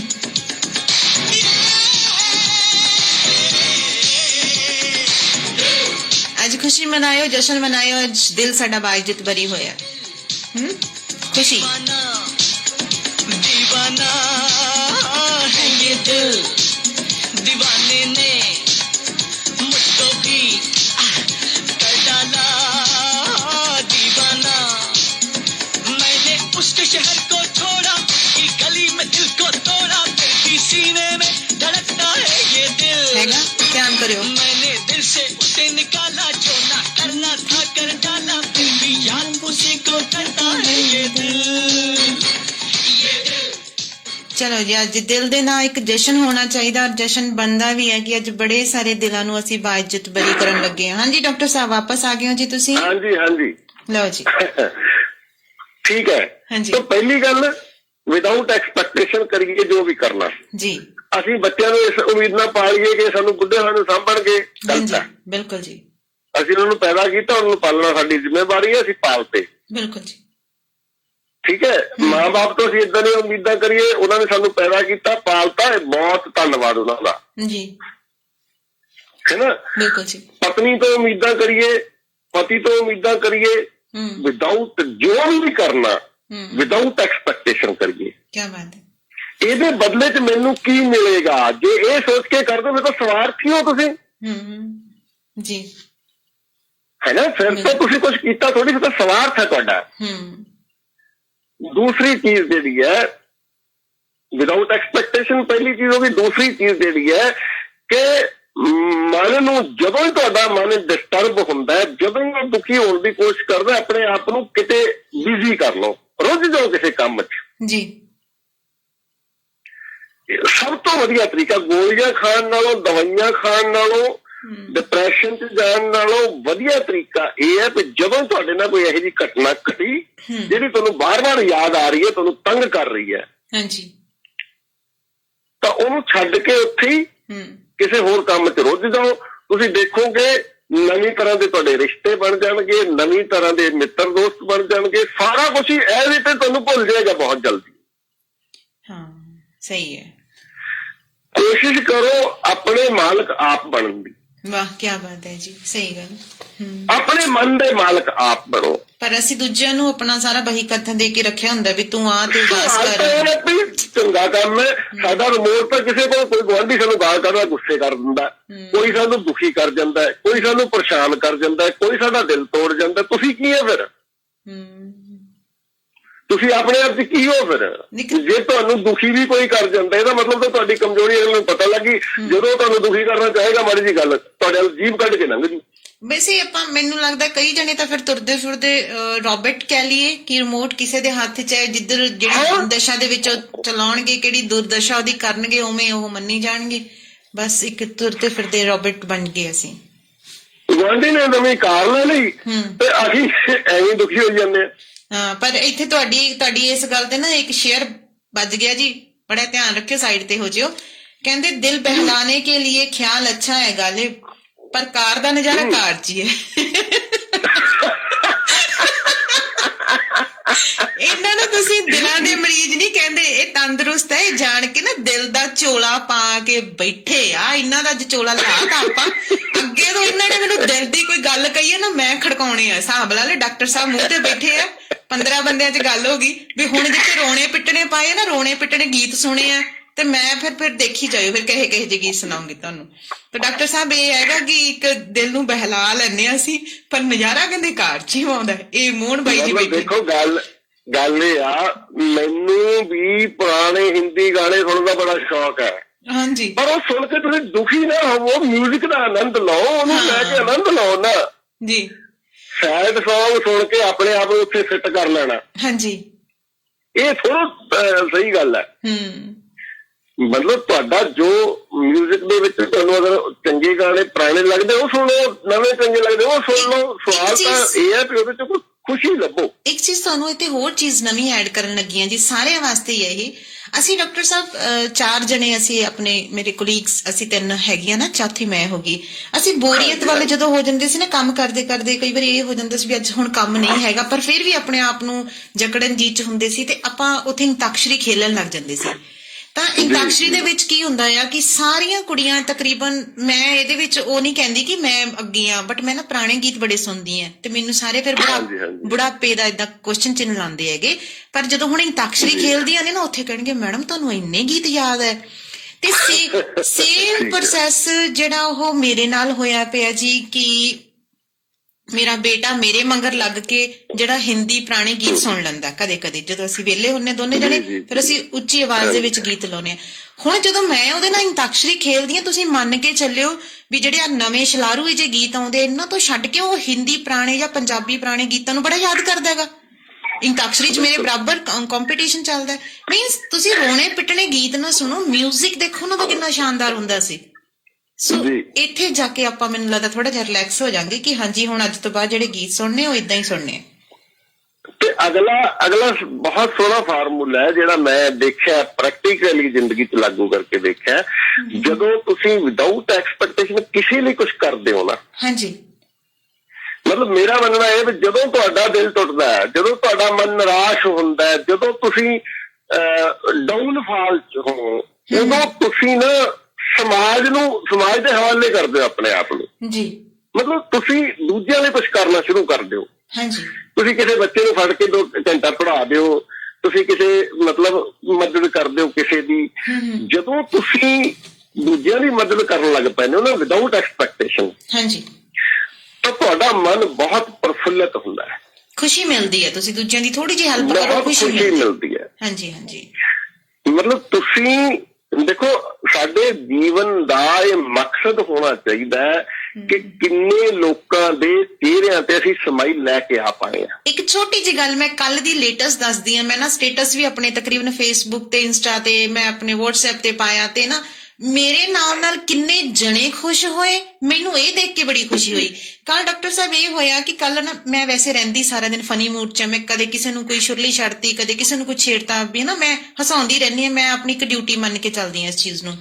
ਤਾਂ ਕੱਲ ਕੀ ਹੋਇਆ ਕਿ ਨੀਚੇ ਵੀ ਸਾਡੇ ਨਾ ਧੁੱਪ ਆ ਜਾਂਦੀ ਹੈ, ਜਦੋਂ ਅਸੀਂ ਆਫਿਸ ਦਾ ਗੇਟ ਖੋਲਦੇ ਤਾਂ ਸਾਡੇ ਸਰ ਹੱਸਣ ਲੱਗ ਜਾਂਦੇ ਕਿ ਮੈਡਮ ਆਉਂਦੇ ਨਾ ਥੋੜੀ ਜਿਹੀ ਧੁੱਪ ਲਿਆ ਕਰੋ, ਬਾਕੀ ਸਾਰਾ ਦਿਨ ਤੁਸੀਂ ਅੰਦਰ ਬੈਠਣਾ ਹੁੰਦਾ ਵੀ, ਆਉਂਦੇ ਮਾੜਾ ਜਿਹਾ ਧੁੱਪ 'ਚ ਖੜ ਜਾ ਕਰੋ, ਠੀਕ ਹੈ ਜੀ। ਤੋ ਜਦੋਂ ਅਸੀਂ ਧੁੱਪ 'ਚ, ਮੇਰੀ ਆਦਤ ਹੈ ਵੀ ਭਾਈ ਸਰ ਨੇ ਡਿਊਟੀ ਲਾਈ ਹੈ, ਮੈਂ ਧੁੱਪ ਲੈਣ ਚੱਲੀ ਹਾਂ, ਮੈਂ 10 ਮਿੰਟਾਂ ਬਾਅਦ ਚੱਕਰ ਲਾ ਜਾਣੀ, ਧੁੱਪ ਲੈ ਆਉਣੀ, ਆ ਜਾਣੀ। ਤੇ ਉਧਰੋਂ ਡੁਗਡੁਗੀ ਵੱਜ ਗਈ ਜੀ ਪਾਪੜਾਂ ਦੀ, ਜਿਹੜੇ ਆਪਣੇ ਗੋਲ ਪਾਪੜ ਹੁੰਦੇ ਆ। ਹਾਂਜੀ ਹਾਂਜੀ, ਜਦੋਂ ਡੁਗਡੁਗੀ ਵੱਜੀ, ਹੁਣ ਜੇ ਮੈਂ ਜਾਂਦੀ ਤਾਂ ਮੈਨੂੰ ਅਕਸਰ ਇਹ ਕਹਿੰਦੇ ਮੈਡਮ ਤੁਸੀਂ ਵੱਡੇ ਹੋ, ਥੋੜਾ ਧਿਆਨ ਰੱਖਿਆ ਕਰੋ ਆਫਿਸ ਦਾ, ਇਹ ਆ ਉਹ, ਤੁਸੀਂ ਸਮਝਾ ਕੇ ਰੱਖਿਆ ਕਰੋ। ਤੇ ਮੇਰੇ ਤੇ ਬੜੀਆਂ ਡਿਊਟੀਆਂ ਨੇ, ਇਸ ਕਰਕੇ ਮੈਂ ਇਹ ਮਸਲੇ ਤੋਂ ਥੋੜਾ ਜਿਹਾ ਹਟ ਗਈ। ਤੇ ਮੈਂ ਆਪਣੇ ਨਾਲ ਦੀ ਨੂੰ, ਮੇਰੀ ਫਰੈਂਡ ਜਸਪ੍ਰੀਤ, ਮੈਨੂੰ ਕਿਹਾ, ਮੈਂ ਕਿਹਾ ਜਸ ਪਾਪੜ ਵਾਲਾ ਆ ਗਿਆ। ਕਹਿੰਦੀ ਦੀਦੀ ਸ਼ਰਮ ਨਹੀਂ ਆਉਂਦੀ, ਇੱਥੇ ਕੈਮਰੇ ਲੱਗੇ ਆ ਫਲਾਨਾ ਤੇ। ਮੈਂ ਕਿਹਾ ਸਾਡੇ ਪੈਸੇ, ਸਾਡੇ ਪਾਪੜ, ਅਸੀਂ ਖਾਈਏ ਨਾ ਖਾਈਏ ਵੀ ਕੈਮਰੇ ਵਾਲਿਆਂ ਨੂੰ ਕੀ ਹੈ, ਵੱਧੋ ਵੱਧ ਜੇ ਬਾਲਾ ਕੁਛ ਕਰਨਗੇ ਭਾਈ 10 ਰੁਪਏ ਦਾ ਪਾਪੜ ਹੈ 50 ਰੁਪਏ ਕੱਟ ਲੈਣਗੇ ਸਾਡੇ, ਹੋਰ ਕੀ ਹੈ। ਮੈਂ ਕਿਹਾ ਮੈਂ ਤਾਂ ਪਾਪੜ ਖਾਣਾ, ਜਿੱਦਾਂ ਮਰਜ਼ੀ ਖਵਾ, ਹੁਣ ਜੇ ਭਾਈ ਨੂੰ ਆਵਾਜ਼ ਮਾਰ, ਜੇ ਮੈਂ ਆਵਾਜ਼ ਮਾਰਦੀ ਸਰ ਨੇ ਮੇਰੀ ਡਿਊਟੀ ਕਰ ਦੇਣੀ ਖਰਾਬ। ਉਹਨੇ ਇੰਨੀ ਉੱਚੀ ਆਵਾਜ਼ ਮਾਰੀ, ਕਹਿੰਦੀ ਅੰਕਲ ਜੀ। ਪਹਿਲਾਂ ਤਾਂ ਅਸੀਂ ਸਾਰੇ ਉੱਤੇ ਹੱਸੇ, ਮੈਂ ਕਿਹਾ ਲੈ ਲੱਗ ਗਈ ਮੇਰੇ ਮਗਰ। ਫਿਰ ਸਾਰਿਆਂ ਨੇ ਜੀ ਅਸੀਂ ਪਾਪੜ ਲਿਆਂਦਾ, ਸੈਲਫੀਆਂ ਲਈਆਂ, ਅਸੀਂ ਬੜੇ ਖੁਸ਼ ਹੋਏ ਅਸੀਂ, ਤੇ ਉਹ ਪਾਪੜ ਨੂੰ ਇੰਜੋਏ ਕਰ ਕਰਕੇ ਖਾਦਾ। ਤੇ ਜਿਨ੍ਹਾਂ ਦੇ ਕੋਲ ਮੇਰੀ ਪੋਸਟ ਗਈ ਕਹਿੰਦੇ ਜਮੀ ਨਿਆਣੀ ਆ, ਜਮੀ ਤੂੰ ਪੁਰਾਣਾ ਉਹ ਯਾਦ ਕਰਵਾਤਾ। ਮੈਂ ਨਿੱਕੀ ਨਿੱਕੀ ਮੂਮੈਂਟਸ ਦੇ ਵਿੱਚ ਜਿਉਣੀ ਹੈ ਜੀ, ਮੇਰੀ ਆਦਤ ਬਣ ਚੁੱਕੀ ਹੈ ਹੁਣ। ਬੁੱਢੀ ਦੇ ਵਾਲ ਜਿਹੜੇ ਅਸੀਂ ਕਹਿੰਦੇ ਨਾ, ਸਰੀਰ ਨੂੰ ਇੱਕ ਚੀਜ਼ ਹੋਰ ਜਿਹੜੀ ਉਹ ਕਹਿੰਦੇ ਨਾ, ਅਸੀਂ ਬੁੱਢੀ ਦੇ ਵਾਲ ਉਹ ਪਿੰਕ ਜਾਂ ਕੈਂਡੀ, ਜਿਹਨੂੰ ਅੱਜ ਕੱਲ ਦੇ ਕੈਂਡੀ ਮੈਂ ਉਹਦੇ ਕਰਕੇ ਜੋ ਮੈਨੂੰ ਕਿਤੇ ਦੂਰ ਦੇ ਸਕੂਟੀ ਇੰਨੀ ਤੇਜ਼ ਭਜਾਉਣੀ ਆ 5-6 ਲਿਫਾਫੇ ਉਸ ਤੋਂ ਲੈ ਕੇ ਮੈਂ ਘਰ ਲੈ ਕੇ ਜਾਂਦੀ ਤੇ ਮੈਂ ਤੇ ਮੇਰਾ ਜਵਾਕ ਇਉਂ ਫਿਰ ਉਹਨੂੰ ਖਾਂਦੇ ਆ ਵੀ ਜਿਵੇਂ ਅਸੀਂ ਕਦੇ ਕੋਈ ਚੀਜ਼ ਨਹੀਂ ਵੇਖੀ। ਕਹਿਣ ਦਾ ਮਤਲਬ ਇਹ ਨਹੀਂ ਹੁੰਦਾ ਕਿ ਇਹ ਇੱਕ ਖਾਣ ਦਾ ਲਾਲਚ ਹੈ, ਪਰ ਤੁਸੀਂ ਨਿੱਕੀ ਨਿੱਕੀ ਮੂਵਮੈਂਟਸ ਦੇ ਵਿੱਚ ਜਦੋਂ ਜਿਉਂਦੇ ਹੋ ਨਾ ਤੁਹਾਨੂੰ ਸੱਚੀ ਅੰਦਰੂਨੀ ਖੁਸ਼ੀ ਮਿਲਦੀ ਹੈ, ਬਸ਼ਰਤੇ ਇਹ ਵੀ ਐਵੇਂ ਫਾਰਮੈਲਿਟੀ ਦੀ ਹਾਸੀ ਨਾਲੋਂ। ਬਿਲਕੁਲ ਬਿਲਕੁਲ ਬਿਲਕੁਲ। ਤੁਸੀਂ ਇਹ ਦੇਖੋ ਬਈ ਇੱਕ ਬੱਚਾ, ਅਮੀਰ ਘਰ ਦਾ ਬੱਚਾ, ਉਹਦੇ ਆਲੇ ਦੁਆਲੇ ਮਹਿੰਗੇ ਮਹਿੰਗੇ ਖਿਡੌਣੇ ਹੁੰਦੇ ਨੇ ਫਿਰ ਵੀ ਉਹ ਰੋਂਦਾ ਹੈ। ਹਾਂਜੀ ਜੀ। ਤੇ ਇੱਕ ਗਰੀਬ ਬੱਚਾ ਉਹ ਡੱਖਿਆ ਜਿਹਾ ਵੀ ਬਣਾ ਕੇ ਨਾ ਭੰਬੀਰੀ ਜੀ ਉਹਦੇ ਨਾਲ ਖੁਸ਼ ਹੋ ਕੇ ਖੇਡਦਾ ਫਿਰਦਾ। ਬਿਲਕੁਲ ਜੀ ਬਿਲਕੁਲ ਸਹੀ ਹੈ। ਸਵਾਲ ਇਹ ਹੈ ਕਿ ਅਸੀਂ ਇਸ ਜੀਵਨ ਨੂੰ ਇੰਜੋਏ ਕਰਨ ਆਏ ਆ। ਕੁਦਰਤ ਨੇ ਇੱਕ ਵੀ ਕਾਰਨ ਇਹੋ ਜਿਹਾ ਨਹੀਂ ਦਿੱਤਾ ਜਿਹਦੇ ਨਾਲ ਅਸੀਂ ਦੁਖੀ ਹੋਈਏ। ਦੂਸਰੀ ਚੀਜ਼ ਜਿਹੜੀ ਹੈ ਉਹ ਇਹ ਹੈ ਵੀ ਆਪਣੇ ਤੋਂ ਵੱਡਿਆਂ ਵੱਲ ਦੇਖ ਕੇ ਦੁਖੀ ਹੋਣ ਦੀ ਬਜਾਏ ਆਪਣੇ ਤੋਂ ਥੱਲੇ ਦੇਖ ਲਓ ਮਾੜਾ ਜਿਹਾ ਜੀ। ਸਭ ਤੋਂ ਪਹਿਲੀ ਗੱਲ ਤਾਂ ਇਹ ਆ, ਮੈਂ ਕਹਿੰਦਾ ਵੀ ਇਸ ਦੁਨੀਆ ਤੇ ਜਿਹੜਾ ਬੰਦਾ ਤੰਦਰੁਸਤ ਹੈ, ਜਿਹੜਾ ਇਨਸਾਨ ਪੂਰਾ ਮਨੁੱਖ ਹੈ, ਜਿਹਦੇ 2 ਹੱਥ ਹੈਗੇ ਆ, 2 ਅੱਖਾਂ ਹੈਗੀਆਂ, ਕੰਨ ਹੈਗੇ, ਪੈਰ ਹੈਗੇ, ਤੁਰਦਾ ਫਿਰਦਾ, ਉਹ ਆਪਣੇ ਆਪ ਚ ਕਰੋੜਪਤੀ ਹੈ ਜੀ। ਜੀ ਜੀ ਬਿਲਕੁਲ ਜੀ। ਉਹ ਬੰਦਾ ਆਪਣੇ ਆਪ ਨੂੰ ਗਰੀਬ ਕਿਉਂ ਸਮਝਦਾ? ਤੁਸੀਂ ਦੇਖੋ ਨਾ, ਜਿਹਦੀਆਂ 2 ਲੱਤਾਂ ਹੈ ਨਹੀਂ ਉਹਦਾ ਕੀ ਹਾਲ ਹੈ ਜੀ, ਜਿਹਦੀਆਂ 2 ਅੱਖਾਂ ਹੈ ਨਹੀਂ ਉਹ ਕਿਵੇਂ ਜਿਉ ਰਿਹਾ। ਬਿਲਕੁਲ ਜੀ। ਮਤਲਬ ਸਭ ਤੋਂ ਪਹਿਲਾਂ ਸਵੇਰੇ ਉੱਠ ਕੇ ਸਾਨੂੰ ਕੁਦਰਤ ਦਾ ਧੰਨਵਾਦ ਕਰਨਾ ਚਾਹੀਦਾ, ਉਹਨੇ ਸਾਨੂੰ ਸੰਪੂਰਨ ਮਨੁੱਖ ਬਣਾਇਆ ਜੀ। ਬਿਲਕੁਲ ਜੀ। ਉਹ ਵੀ ਤਾਂ ਬੱਚੇ ਨੇ ਜਿਹੜੇ ਮੈਂਟਲੀ ਰਿਟਾਰਡ ਨੇ, ਜਿਹੜੇ ਵਿਚਾਰੇ ਆਪਣਾ ਆਪ ਸੰਭਾਲ ਨਹੀਂ ਸਕਦੇ, ਉਹ ਵੀ ਜੀ ਰਹੇ ਨੇ ਜੀ। ਬਿਲਕੁਲ ਜੀ। ਬਜਾਏ ਇਹਦੇ ਕਿ ਅਸੀਂ ਸ਼ਿਕਾਇਤਾਂ ਕਰੀਏ ਮੇਰੇ ਕੋਲ ਆਹ ਹੈ ਨਹੀਂ, ਮੇਰੇ ਕੋਲ ਆਹ ਹੈ ਨਹੀਂ, ਅਸੀਂ ਉਹ ਚੀਜ਼ਾਂ ਜਿਹੜੀਆਂ ਸਾਡੇ ਕੋਲ ਹੈਗੀਆਂ ਨੇ ਉਹਨਾਂ ਨੂੰ ਦੇਖ ਕੇ ਖੁਸ਼ ਕਿਉਂ ਨਹੀਂ ਹੋ ਲੈਂਦੇ? ਕਿਉਂ ਨਹੀਂ ਹੁੰਦੇ? ਸਹੀ ਗੱਲ ਹੈ ਜੀ। ਇਸ ਕਰਕੇ ਦਿਲ ਨੂੰ ਬਰੀ ਕਰ ਦਿਓ, ਮਨ ਤੇ ਕਾਬੂ ਪਾ ਲਓ। ਬਰੀ, ਇਹਨੂੰ ਦਿਲ ਨੂੰ ਅਸੀਂ ਅੱਜ ਬਰੀ ਕਰਦੇ ਹਾਂ ਜੀ। ਔਰ ਜਿਹੜਾ ਮਨ ਹੈ ਇਹਨੂੰ ਥੋੜੀਆਂ ਜਿਹੀਆਂ ਸਾਵਧਾਨੀਆਂ ਔਰ ਥੋੜੇ ਜਿਹੇ ਇਹਨਾਂ ਨੂੰ ਕਾਇਦੇ ਕਾਨੂੰਨ ਦੇ ਕੇ, ਕੁਝ ਸਮੇਂ ਦੀ ਅਸੀਂ ਸਜ਼ਾ ਦੇ ਕੇ ਤੇ ਇਹਨੂੰ ਬਾਜਿਤ ਬਰੀ ਇਹਨੂੰ ਵੀ ਕਰਾਂਗੇ, ਹੌਲੀ ਹੌਲੀ ਕਰਾਂਗੇ, ਕਿਉਂਕਿ ਇਹ ਹਲੇ ਚੰਦਰਾ ਬਹੁਤ ਇਹਨੇ ਤਪਾਇਆ ਦਿਲ ਨੂੰ, ਤੇ ਥੋੜੀ ਜਿਹੀ ਸਜ਼ਾ ਤਾਂ ਇਹਦੀ ਬਣਦੀ ਹੈ ਕਿ ਇਹਨੇ ਬੈਠਾਂ ਆਪ ਕੀਤੀਆਂ ਨੇ ਤੇ ਵਿਚਾਰਾ ਅਸੀਂ ਉਹਨੂੰ ਕਲਪੀ ਗਏ ਦਿਲ ਨੂੰ। ਤੇ ਮਨ ਨੂੰ ਕਾਬੂ ਕਰ ਸਕਦੇ ਹੋ, ਇਹਦੇ ਲਈ ਬਹੁਤ ਜ਼ਿਆਦਾ ਮਿਹਨਤ ਨਹੀਂ ਕਰਨੀ ਪੈਂਦੀ। ਛੋਟੀਆਂ ਛੋਟੀਆਂ ਚੀਜ਼ਾਂ ਨੇ, ਇਹਨੂੰ ਥੋੜਾ ਜਿਹਾ ਧਿਆਨ ਦੇ ਕੇ ਆਪਾਂ ਮਨ ਨੂੰ ਆਪਣੇ ਕਾਬੂ 'ਚ ਕਰ ਸਕਦੇ ਹਾਂ। ਤੁਸੀਂ ਦੇਖੇ ਹੋਣੇ ਕੁਝ ਲਾਪਰਵਾਹ ਜਿਹੇ ਬੰਦੇ, ਕੋਈ ਬੋਲੀ ਜਾਵੇ ਕੁਝ ਪਰਵਾਹ ਹੀ ਨਹੀਂ ਹੁੰਦੀ ਉਹਨਾਂ ਨੂੰ। ਇਹੋ ਜਿਹੇ ਬਣ ਜਾਓ, ਕੋਈ ਤੁਹਾਨੂੰ ਡਿਸਟਰਬ ਨਾ ਕਰ ਸਕੇ, ਕੋਈ ਤੁਹਾਨੂੰ ਦੁਖੀ ਨਾ ਕਰ ਸਕੇ। ਤੁਸੀਂ ਆਪਣੇ ਮਨ ਦੇ ਮਾਲਕ ਖੁਦ ਬਣੋ ਤਾਂ ਕਿ ਤੁਸੀਂ ਇੱਕ ਚੰਗਾ ਸੋਹਣਾ ਜੀਵਨ ਜੀ ਸਕੋ, ਕਿਉਂਕਿ ਮਨ ਅਗਰ ਦੁਖੀ ਹੈ ਤਾਂ ਸਰੀਰ ਤੁਹਾਡਾ ਠੀਕ ਨਹੀਂ ਹੋ ਸਕਦਾ। ਸਰੀਰਕ ਸਿਹਤ ਜਿਹੜੀ ਹੈ ਇਹ ਮਾਨਸਿਕ ਸਿਹਤ ਨਾਲ ਜੁੜੀ ਹੋਈ ਚੀਜ਼ ਹੈ। ਜੇ ਸਰੀਰਕ ਤੌਰ ਤੇ ਤੰਦਰੁਸਤ ਰਹਿਣਾ ਚਾਹੁੰਦੇ ਹੋ ਤਾਂ ਮਾਨਸਿਕ ਤੌਰ ਤੇ ਤੁਹਾਨੂੰ ਖੁਸ਼ ਰਹਿਣਾ ਹੋਊਗਾ, ਮਾਨਸਿਕ ਤੌਰ ਤੇ ਤੰਦਰੁਸਤ ਰਹਿਣਾ ਪਏਗਾ। ਅੱਛਾ ਜੀ, ਤੁਸੀਂ ਬਠਿੰਡੇ ਕਦੋਂ ਆਉਣਾ? ਹੁਣ ਮੈਂ ਤੁਹਾਨੂੰ ਵੈਸੇ ਹੀ ਪੁੱਛ ਰਹੀ ਹਾਂ, ਬਠਿੰਡੇ ਕਦੋਂ ਆ ਰਹੇ ਹੋ? ਨਹੀਂ, ਮੈਂ ਤਾਂ, ਮੇਰਾ ਬਠਿੰਡੇ ਹਜੇ ਕੋਈ ਹੈ ਨਹੀਂ, ਸਪੈਸ਼ਲੀ ਆ ਜਾਂਦਾ, ਦੱਸੋ ਕਿੱਦਾਂ ਆਉਣਾ? ਨਹੀਂ, ਸਾਡੇ ਸਰੋਤੇ ਪਹਿਲੀ ਗੱਲ ਤਾਂ ਤੁਹਾਨੂੰ ਦੇਖਣਾ ਮੰਗਦੇ ਆ ਜੀ, ਜਿਵੇਂ ਸਾਡੇ ਬਾਹਰਲੇ ਨਹੀਂ ਕਹਿੰਦੇ ਮੈਂ ਤਾਂ ਡਾਕਟਰ ਨੂੰ ਦੇਖਣਾ ਮੰਗਦਾ। ਆਪਾਂ ਆਪਣੇ ਸਰੋਤਿਆਂ ਲਈ ਸਪੈਸ਼ਲ ਆ ਜਾਂਦੇ, ਤੁਸੀਂ ਦੱਸੋ ਕਿੱਦਾਂ ਆਈਏ, ਗੱਲ ਕਰੋ। ਹਾਂਜੀ, ਕਦੇ ਸ਼ਨੀਵਾਰ ਦਾ ਦਿਨ ਰੱਖਿਓ ਜੀ। ਇੱਕ ਤਾਂ ਤੁਸੀਂ ਸਾਡੇ ਮੰਚ ਦੇ ਨਾਲ ਆਇਓ, ਕਿਉਂਕਿ ਬੜੇ ਸਾਰੇ ਸਾਨੂੰ ਸਵਾਲ ਆਉਂਦੇ ਆ, ਡਾਕਟਰ ਹੈਗੀ ਕਿਹੋ ਜਿਹੀ ਹੈ, ਡਾਕਟਰ ਨੂੰ ਦਿਖਾ ਤਾਂ ਦਿਓ। ਤੁਸੀਂ ਸਾਰਿਆਂ ਨੂੰ ਦਿਖਾਉਣੇ, ਇਕੱਲੇ ਡਾਕਟਰ ਨੂੰ ਨਹੀਂ ਦਿਖਾਉਂਦੇ, ਅਸੀਂ ਦੂਜੇ ਡਾਕਟਰ ਨੂੰ ਵੀ ਦਿਖਾ ਦਿੰਦੇ ਆ ਜੀ, ਸਾਡੇ ਹੋਮੋਪੈਥੀ ਵਾਲੇ ਡਾਕਟਰ ਨੂੰ। ਤੇ ਇਹ ਡਾਕਟਰ ਵੀ ਵੇਖਣੇ ਆ ਅਸੀਂ, ਜਿਹੜੇ ਇੰਨੀਆਂ ਸੋਹਣੀਆਂ ਗੱਲਾਂ ਕਰਦੇ ਆ, ਉਹ ਡਾਕਟਰ ਕਿਹੋ ਜਿਹੇ ਹੋਣਗੇ। ਚਲੋ ਇੱਕ ਤਾਂ ਤੁਹਾਡੇ ਲਈ ਪ੍ਰੋਗਰਾਮ ਮੇਰਾ ਏਦਾਂ ਹੀ ਹੈ ਜੀ, ਮਸਤ ਮਾਲ ਜਿੱਦਾਂ ਦੇਖਿਆ ਗੱਡੀ ਚੱਕੇ ਆ ਜਾਵਾਂਗੇ। ਬਿਲਕੁਲ ਜੀ। ਇੱਕ ਤਾਂ ਤੁਹਾਡੀ ਇਹ ਹੈ ਜੀ ਵੀ ਕਦੇ ਸਾਡੇ ਲਈ ਸਮਾਂ ਕੱਢਿਓ, ਆਇਓ।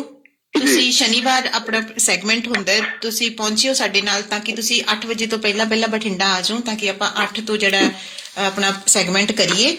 ਤੋ ਇੱਕ ਤਾਂ ਲਾਈਵ ਕਰਾਂਗੇ। ਹਾਂ, ਤੇ ਦੂਜੀ ਗੱਲ ਇਹ, ਪ੍ਰੇਮ ਸਿੰਘ ਜੀ ਕਹਿ ਰਹੇ ਵੀ ਜਿੱਦਣ ਕਿਤੇ ਹੁਣ ਡਾਕਟਰ ਸਾਹਿਬ ਬਠਿੰਡੇ ਆਏ ਨਾ, ਇਹਨਾਂ ਨੂੰ ਪਾਰਟੀ ਦੇਣੀ ਬਣਦੀ ਹੈ, ਕਿਉਂਕਿ ਅੱਜ ਸੱਚੀ ਇਹਨਾਂ ਨੇ ਦਿਲ ਨੂੰ ਬਰੀ ਕਰਤਾ।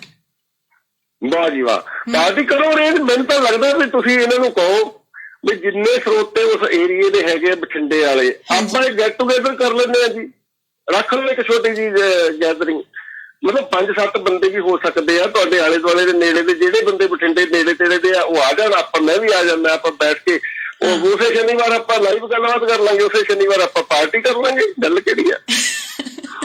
ਇਸਦੇ ਲਈ ਫਿਰ ਮੈਨੂੰ ਹੈਡ ਡਿਪਾਰਟਮੈਂਟ ਤੋਂ ਪਰਮਿਸ਼ਨ ਲੈਣੀ ਪਊਗੀ ਰੋਮਾਣਾ ਸਾਹਿਬ ਤੋਂ ਵੀ ਇਹ ਅਸੀਂ ਜੇ ਸੈਗਮੈਂਟ ਕਰਨਾ ਵੀ ਹੈ ਤਾਂ ਕਿਵੇਂ ਕਰੀਏ, ਹਨਾ। ਤੋ ਇਹਦੇ ਲਈ ਫਿਰ ਮੈਨੂੰ ਤੁਹਾਨੂੰ ਟਾਈਮ ਦੇਣਾ ਪਏਗਾ ਕਿਉਂਕਿ ਰੋਮਾਣਾ ਸਾਹਿਬ ਪਿਛਲੇ 7 ਦਿਨਾਂ ਦੇ ਕੁਝ ਬਿਜੀ ਚੱਲ ਰਹੇ ਆ, ਬਾਹਰ ਉਹਨਾਂ ਨੂੰ ਜਾਣਾ ਪੈਂਦਾ ਹੈ। ਹਾਂਜੀ, ਉਹਨਾਂ ਨੂੰ ਆ ਜਾਣ ਹੋ ਸਕਿਆ ਤੁਸੀਂ। ਹਾਂ, ਤੋ ਇਹ ਚੀਜ਼ ਵਧੀਆ ਜੀ ਕਿਉਂਕਿ ਤੁਹਾਨੂੰ ਰੂਬਰੂ ਕਰਨਾ ਮੇਰੀ ਵੀ ਇੱਕ ਡਿਊਟੀ ਆ ਔਰ ਸਰੋਤਿਆਂ ਦਾ ਵੀ ਇੱਕ ਅਹਿਮ ਹੈ ਕਿ ਅਸੀਂ ਡਾਕਟਰ ਸਾਹਿਬ ਨੂੰ ਮਿਲਣਾ ਆ ਲਾਈਵ ਪ੍ਰੋਗਰਾਮ ਦੇ ਵਿੱਚ। ਠੀਕ ਹੈ ਜੀ, ਜ਼ਰੂਰ ਜ਼ਰੂਰ ਜ਼ਰੂਰ। ਸੋ ਬਹੁਤ ਬਹੁਤ ਸ਼ੁਕਰੀਆ ਜੀ, ਅੱਜ ਤੁਸੀਂ ਸਾਡੇ ਨਾਲ ਬੜਾ ਦਿਲ ਖੋਲ ਕੇ ਗੱਲ ਕੀਤੀ। ਇਹ ਸੈਗਮੈਂਟ ਇੱਕ ਡਾਕਟਰੀ ਸੈਗਮੈਂਟ ਨਾਲ ਲੱਗ ਕੇ ਸੱਚੀ ਇੱਕ ਉਹ ਸੈਗਮੈਂਟ ਬਣ ਗਿਆ ਕਿ ਕੁਝ ਗੱਲਾਂ ਅਸੀਂ ਚਲੋ ਠੀਕ ਹੈ ਇੱਕ ਭਾਰ ਮੰਨਦੇ ਸੀ ਵੀ ਚਲੋ ਮਨਜੀਤ ਇੱਥੇ ਐਂਕਰ ਹੈ, ਮਨਜੀਤ ਨਾਲ ਕਿਵੇਂ ਗੱਲਾਂ ਕਰੀਏ, ਪਰ ਅੱਜ ਦਿਲ ਖੋਲ ਕੇ ਸਾਰਿਆਂ ਨੇ ਸਵਾਲ ਰੱਖੇ ਤੇ ਮੇਰਾ ਅਕਸਰ ਇਹੀ ਫਰਜ਼ ਹੁੰਦਾ ਹੈ ਵੀ ਜੇ ਮੈਂ ਡਾਕਟਰੀ ਸਵਾਲ ਲੈ ਕੇ ਆਈ ਹਾਂ, ਕਈ ਵਾਰ ਬੀਬੀਆਂ ਸਾਨੂੰ ਏਦਾਂ ਮੈਸੇਜ ਪਾ ਦਿੰਦੀਆਂ ਕਿ ਮਨਜੀਤ ਮੇਰਾ ਨਾਂ ਨਾ ਲਈ ਪਰ ਆਹ ਸਵਾਲ ਪੁੱਛ ਲਾ। ਮੇਰੀ ਡਿਊਟੀ ਹੈ ਜੀ, ਮੇਰੇ ਸਵਾਲ ਹੈ, ਇਸ ਕਰਕੇ ਮੈਂ ਤੁਹਾਡੇ ਸਾਰਿਆਂ ਦੇ ਸਵਾਲ ਚਾਹੇ ਉਹਨੂੰ ਫਨੀ ਰੂਪ ਦੇ ਵਿੱਚ ਲਿਆਵਾਂ ਤਾਂ ਕਿ ਦੁਖੀ ਵੀ ਨਾ ਹੋਣ ਤੇ ਉਹ ਸੋਲੂਸ਼ਨ ਵੀ ਹੋ ਜੇ ਉਸ ਪ੍ਰੋਬਲਮ ਦਾ। ਸੋ ਪਰ ਤੁਸੀਂ ਸਾਡੇ ਨਾਲ ਇਸ ਸੈਗਮੈਂਟ ਦੇ ਵਿੱਚ ਸੇਮ ਸਾਡੇ ਵਾਂਗੂ ਬਣ ਕੇ ਨਿਤਰੇ ਜੀ, ਇਹਦੇ ਲਈ ਤਹਿ ਦਿਲੋਂ ਤੁਹਾਡਾ ਧੰਨਵਾਦ ਜੀ, ਵਧੀਆ ਲੱਗਦਾ ਹੈ। ਇੱਕ ਗੱਲ ਹੋਰ ਕਹਿਣੀ ਚਾਹੁੰਦਾ ਜੀ। ਹਾਂਜੀ, ਬਈ ਇਹ ਸਾਰੇ ਸਰੋਤੇ ਜੇ ਮਨਜੀਤ ਮਾਨ ਨਾਲ ਰਹਿ ਕੇ ਵੀ ਤੁਸੀਂ ਦੁਖੀ ਰਹੇ ਨਾ, ਫਿਰ ਮੈਨੂੰ ਲੱਗਦਾ ਕੋਈ ਹੱਲ ਨਹੀਂ ਤੁਹਾਡਾ। ਜੇ ਮਨਜੀਤ ਮਾਨ ਦੀ ਸੰਗਤ ਚ ਰਹਿ ਕੇ ਵੀ ਦੁਖੀ ਰਹਿ ਗਏ ਨਾ, ਫਿਰ ਤੁਸੀਂ ਕੁਝ ਨਹੀਂ ਸਿੱਖਿਆ, ਇਹਦਾ ਮਤਲਬ। ਓ ਮਾਈ ਗॉड, ਸੱਚੀ ਅੱਜ ਕੀ ਕਹਿੰਦੇ ਹੁੰਦੇ ਉਹ ਆਪਣੇ ਆਪ ਚ ਥੋੜੀ ਜੀ ਪਰਪੱਕਤਾ ਮਹਿਸੂਸ ਕਰਨ ਲੱਗੀ ਆ। ਇੱਕ ਡਿਊਟੀ ਸਾਂਭੀ ਹੋਈ ਹੈ ਜੀ ਮੈਂ, ਬਸ ਦੂਜਿਆਂ ਨੂੰ ਖੁਸ਼ ਰੱਖਣ ਦੀ। ਸੋ ਮੈਨੂੰ ਲੱਗਦਾ ਉਸ ਡਿਊਟੀ ਦੇ ਵਿੱਚ ਫਿਰ ਮੈਂ ਠੀਕ ਜਾ ਰਹੀ ਹਾਂ। ਸੇਮ, ਬਿਲਕੁਲ ਜੀ, ਬਿਲਕੁਲ ਬਿਲਕੁਲ। ਤੇ ਮੈਂ ਇੱਕ ਛੋਟੀ ਜਿਹੀ ਸੂਚਨਾ ਦੇਣਾ ਚਾਹੁੰਦਾ ਜੀ ਸਰੋਤਿਆਂ ਨੂੰ। ਹਾਂਜੀ, ਮੈਂ ਨਾ ਪਿਛਲੇ ਦਿਨਾਂ 'ਚ ਮੈਨੂੰ ਇੱਕ ਗੱਲ ਮਹਿਸੂਸ ਹੋ ਰਹੀ ਹੈ ਕਿ ਕੁਝ ਲੋਕ ਇਸ ਤਰ੍ਹਾਂ ਦੀਆਂ ਗੱਲਾਂ ਮੈਨੂੰ ਲਗਾਤਾਰ ਫੋਨ ਤੇ ਆਉਂਦੀਆਂ ਨੇ ਵੀ ਨਹੀਂ ਜੀ ਤੁਹਾਡੀ ਫੀਸ ਜ਼ਿਆਦਾ ਹੈ, ਇਸ ਕਰਕੇ ਅਸੀਂ ਅਫੋਰਡ ਨਹੀਂ ਕਰ ਸਕਦੇ। ਉਹਦੇ ਲਈ ਨਾ ਮੈਂ ਇੱਕ ਨਵਾਂ ਪ੍ਰੋਗਰਾਮ ਚਲਾਉਣ ਜਾ ਰਿਹਾ ਜੀ। ਬਈ ਸ਼ੂਗਰ ਦੇ ਪੇਸ਼ੈਂਟਸ ਨੇ ਜਿਹੜੇ, ਉਹਨਾਂ ਲਈ ਸਪੈਸ਼ਲ 3 ਦਿਨ ਦੀ ਇੱਕ ਟ੍ਰੇਨਿੰਗ ਹੋਏਗੀ ਜੀ। ਬਹੁਤ ਥੋੜੀ ਜਿਹੀ ਫੀਸ, 500 ਜਾਂ 1000 ਰੁਪਏ ਫੀਸ ਹੋਏਗੀ ਤੇ ਸਾਰੇ ਮਰੀਜ਼ ਠੀਕ ਕਰਾਂਗੇ। ਮਤਲਬ ਜਿੰਨੇ ਉਸ ਸੈਗਮੈਂਟ ਚ ਆਉਣਗੇ, ਆਨਲਾਈਨ 3 ਦਿਨ ਦੀ ਟ੍ਰੇਨਿੰਗ ਚ ਆਉਣਗੇ, ਹਰ ਬੰਦਾ ਸ਼ੂਗਰ ਫ੍ਰੀ ਹੋ ਕੇ ਜਾਏਗਾ। ਠੀਕ ਹੈ, ਇਵੇਂ ਬਲੱਡ ਪ੍ਰੈਸ਼ਰ ਦੇ ਮਰੀਜ਼ਾਂ ਲਈ ਆਨਲਾਈਨ ਇੱਕ ਪ੍ਰੋਗਰਾਮ ਰੱਖਾਂਗੇ, ਥੋੜੀ ਜਿਹੀ ਫੀਸ ਰੱਖ ਕੇ ਜਿਹੜੀ ਸਾਰਿਆਂ ਲਈ ਅਫੋਰਡੇਬਲ ਹੋਵੇ। ਫਿਰ ਇਹਦੇ ਲਈ ਤੁਹਾਨੂੰ ਇੱਕ ਚੀਜ਼ ਕਰਨੀ ਪਊਗੀ, ਜਿਵੇਂ ਇੱਕ ਦਿਨ ਅਨਾਉਂਸਮੈਂਟ ਕੀਤੀ ਹੈ, ਉਹਦੇ ਲਈ ਜ਼ਰੂਰੀ ਨਹੀਂ ਹੈ ਵੀ ਤੁਸੀਂ ਸ਼ਨੀਵਾਰ ਦੇ ਦਿਨ ਹੀ ਅਨਾਉਂਸਮੈਂਟ ਕਰਨੀ ਆ। ਤੁਸੀਂ ਮੈਨੂੰ ਇੱਕ ਮੈਸੇਜ ਸਾਈਨ ਕਰ ਦਿਓ ਮੇਰੇ ਨੰਬਰ ਤੇ। ਅਗਰ ਕਿਸੇ ਵੀ ਪ੍ਰੋਗਰਾਮ 'ਚ ਤੁਹਾਨੂੰ ਲੱਗਦਾ ਹੈ ਕਿ ਮਨਜੀਤ ਅਸੀਂ ਬੁੱਧਵਾਰ ਨੂੰ ਇਹ ਸੈਗਮੈਂਟ ਸ਼ੁਰੂ ਕਰਦੇ ਹਾਂ ਤੇ ਮੈਨੂੰ ਸੋਮਵਾਰ ਨੂੰ ਇੱਥੇ ਅਨਾਉਂਸਮੈਂਟ ਕਰਨੀ ਹੈ, ਤਾਂ ਤੁਸੀਂ ਸੋਮਵਾਰ ਆ ਕੇ ਆਪਣੀ ਛੋਟੀ ਜਿਹੀ ਅਨਾਉਂਸਮੈਂਟ ਕਰ ਸਕਦੇ ਹੋ ਸਾਡੇ ਚੱਲਦੇ ਪ੍ਰੋਗਰਾਮ ਦੇ ਵਿੱਚ, ਤਾਂ ਕਿ ਬੁੱਧਵਾਰ ਦਾ ਲਾਹਾ ਹੈ ਜਿਹੜੇ ਉਹ ਲੈ ਲੈਣ। ਕਿਉਂਕਿ ਜੇ ਤੁਸੀਂ ਫਿਰ ਸ਼ਨੀਵਾਰ ਕਰਕੇ ਜਾਓਗੇ, ਐਤਵਾਰ ਦੀ ਛੁੱਟੀ, ਸੋਮਵਾਰ ਮੰਗਲਵਾਰ ਮੈਂ ਉਹੀ ਬਿਜ਼ੀ ਕਰ ਲੈਂਦੀ ਹਾਂ ਸਾਰਿਆਂ ਨੂੰ, ਤੇ ਬੁੱਧਵਾਰ ਦੀਆਂ ਕਲਾਸਾਂ ਕਿਸੇ ਨੇ ਅਟੈਂਡ ਨਹੀਂ ਕਰਨੀਆਂ।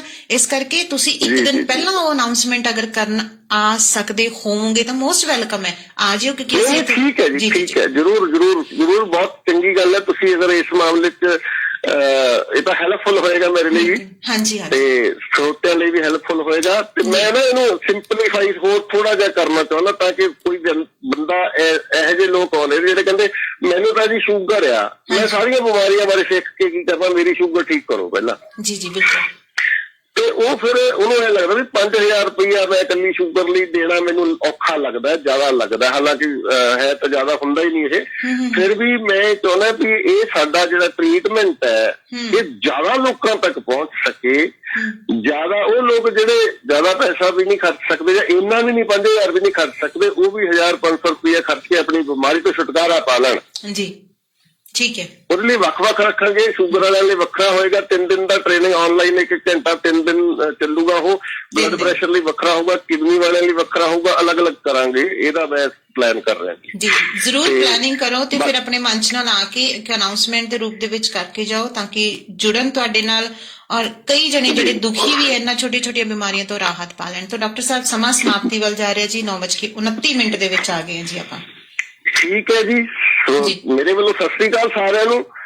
ਧੰਨਵਾਦ ਤੁਹਾਡਾ, ਪਰਿਵਾਰ ਦਾ ਵੀ ਤੇ ਸਾਰੇ ਸਰੋਤਿਆਂ ਦਾ ਵੀ ਜਿਹਨਾਂ ਨੇ ਸੁਣਿਆ। ਤੇ ਇਹਨੂੰ ਆਪਣੇ ਤੱਕ ਨਾ ਰੱਖੋ, ਦੂਜੇ ਲੋਕਾਂ ਤੱਕ ਵੀ ਪਹੁੰਚਾਓ ਜੀ, ਤਾਂ ਜੋ ਵੀ ਲਾਭ ਲੈ ਸਕਣ। ਬਾਕੀ ਮੇਰੇ ਨਾਲ ਕਿਸੇ ਨੇ ਸੰਪਰਕ ਕਰਨਾ ਹੈ ਤਾਂ ਮੇਰਾ ਮੋਬਾਈਲ ਨੰਬਰ 92 562 13 157 9256213157 ਜੀ ਤੇ 8 ਤਰੀਕ ਤੋਂ ਮੇਰਾ ਅਗਲਾ ਬੈਚ ਸ਼ੁਰੂ ਹੋ ਰਿਹਾ, ਜਿਹੜੀ ਕੰਪਲੀਟ ਟ੍ਰੇਨਿੰਗ ਹੈ, 5000 ਰੁਪਏ ਦੀ ਫੀਸ ਹੈ। 8 ਦਸੰਬਰ ਤੋਂ ਉਹਦਾ ਨਵਾਂ ਬੈਚ ਸ਼ੁਰੂ ਹੋਣ ਜਾ ਰਿਹਾ। ਅਗਰ ਕੋਈ ਇੱਛੁਕ ਹੋਵੇ ਤਾਂ ਉਹਦੇ ਵਿੱਚ ਸ਼ਾਮਲ ਹੋ ਸਕਦੇ ਹੋ। ਧੰਨਵਾਦ ਜੀ, ਬਹੁਤ ਬਹੁਤ ਸ਼ੁਕਰੀਆ ਜੀ ਤੁਹਾਡਾ ਵੀ, ਔਰ ਬਹੁਤ ਹੀ ਪਿਆਰ ਭਰੀ ਸਤਿ ਸ਼੍ਰੀ ਅਕਾਲ। ਵੱਡਾ ਸਾਰਾ ਥੈਂਕ ਯੂ ਸਾਡੇ ਸਰੋਤਿਆਂ ਵੱਲੋਂ। ਸੋ ਜਿਉਂਦੇ ਵਸਦੇ ਰਹੋ ਜੀ, ਖੁਸ਼ ਰਹੋ ਤੇ ਇਸੇ ਤਰ੍ਹਾਂ ਸਾਡੇ ਪਰਿਵਾਰ ਦੇ ਨਾਲ ਜੁੜੇ ਰਹੋ। ਧੰਨਵਾਦ ਜੀ। ਜ਼ਰੂਰ ਜੀ, ਜ਼ਰੂਰ। Thank you. ਧੰਨਵਾਦ। ਲਓ ਜੀ।